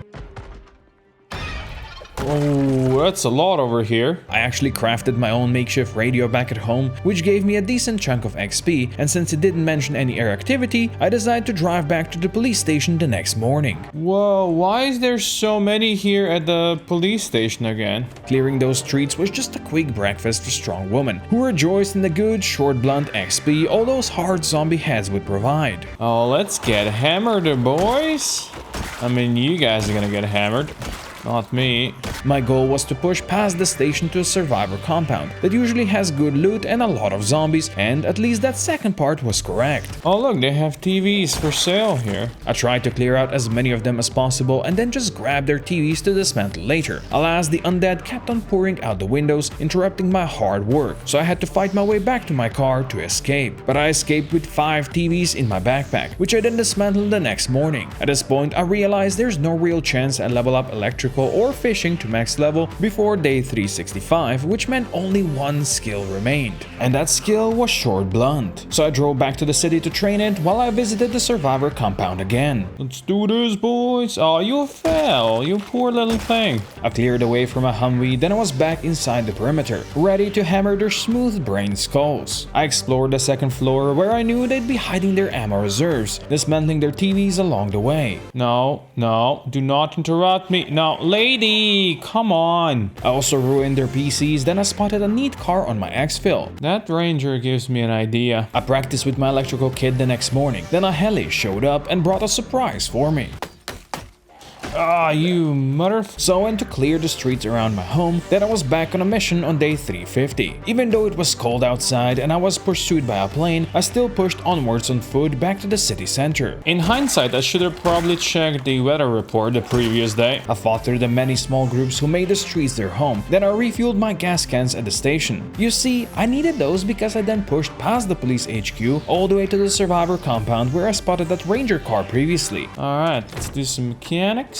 I installed a new battery and refueled the truck, then I brought it back home. And I needed that car just so I could do this. Enjoy that, boys, and I'm going away. I retreated back to the gas station and started fighting there, and that's when Raven Creek truly showed why it's such an awesome city. Oh my god, look at that.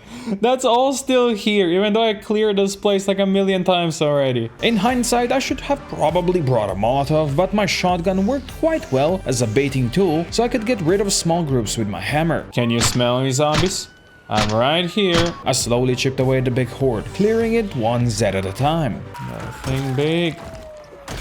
Ooh, okay, I thought too big. I thought too big. But there was no such thing as too big for Strong Woman, and even snow melted around her with how hot she was running, swinging her hammer like Big Bad John. There it is, ladies and gentlemen. All of them maxed out. You'll love to see it. All that remained was for me to reclaim my car now, and I did that with my shoddy. The next morning, Fluffy told me how many more kills I needed. We're gonna finish this series with 66666. And what Fluffers says, that's what Fluffers gets. So I went to quickly stab a couple of Zeds for him. Then I harvested a fresh batch of cabbages, went fishing for a bit and watched a movie in the evening. I used my new truck to bait the Zeds to a back street on day 353 and just went ham with my shoddy until the street was clear. Then I watched another movie. The next morning I decided to repeat the maneuver on a different street where Strong Woman could show herself as the apex predator of Raven Creek. And she's gonna apex the shit out of you. I was kinda hoping I could get my aiming to level 10 as well, but with how little XP I was getting, I was pretty sure I didn't have enough ammo for that. And besides, I was getting closer to that fluffy mandated kill count, so I just went home to watch a space movie. I was running low on fireplace fuel at this point, so I decided to go chop down a couple of trees and prepare my log supply for the cold winter days. A plane showed up next, but that didn't bother me because I just went fishing. I drove further down south the next morning, but I miscalculated and I baited way too many Zeds. The harvest was gonna be too great. What was I thinking? Naturally, I couldn't cross the fluffy mandated kill count, so I had to abandon the truck and make the long trek back home on foot, where I enjoyed yet another movie in the evening. I wanted to give the hordes around my lost truck time to dissipate a little bit, so I just went fishing on day 357. Alas, I caught mostly socks and shoes, then I was back to watching TV. A couple of Zeds showed up at the front door the next day with Strong Woman stripped for fuel. Then she made sure they disappeared, even though that made her not very happy. And since she wasn't very happy, I allowed her more TV time. Then she had a nice conversation with Fluffers. But all that inactivity naturally made her bored, so I decided to go get my truck back. Still a lot of zombies down here. I blasted them apart with my shoddy, all the while nervously looking at my kill count. But I managed to connect the cars and get out. We done it. We didn't kill too many. We got the truck, let's go. Day 360 was pretty foggy, so I went to reset my broken fish traps. Then I went back to fishing. I realized if I did this for a couple more months, I would get to max level of fishing. But of course, I didn't have a couple of months, because at this point, the game already told me I survived for a year, while in truth, I still had a couple of days to go. I then went to check on my neighbors, making sure to dispose of their corpses properly, until the snow turned into heavy rain. It was a whole new year the next day, and Strong Woman was greeted by a raging snowstorm. She took out the one zombie that came to her fence, then she just stayed inside where it was cozy and warm. What do you mean blizzard imminent? The blizzard is already here.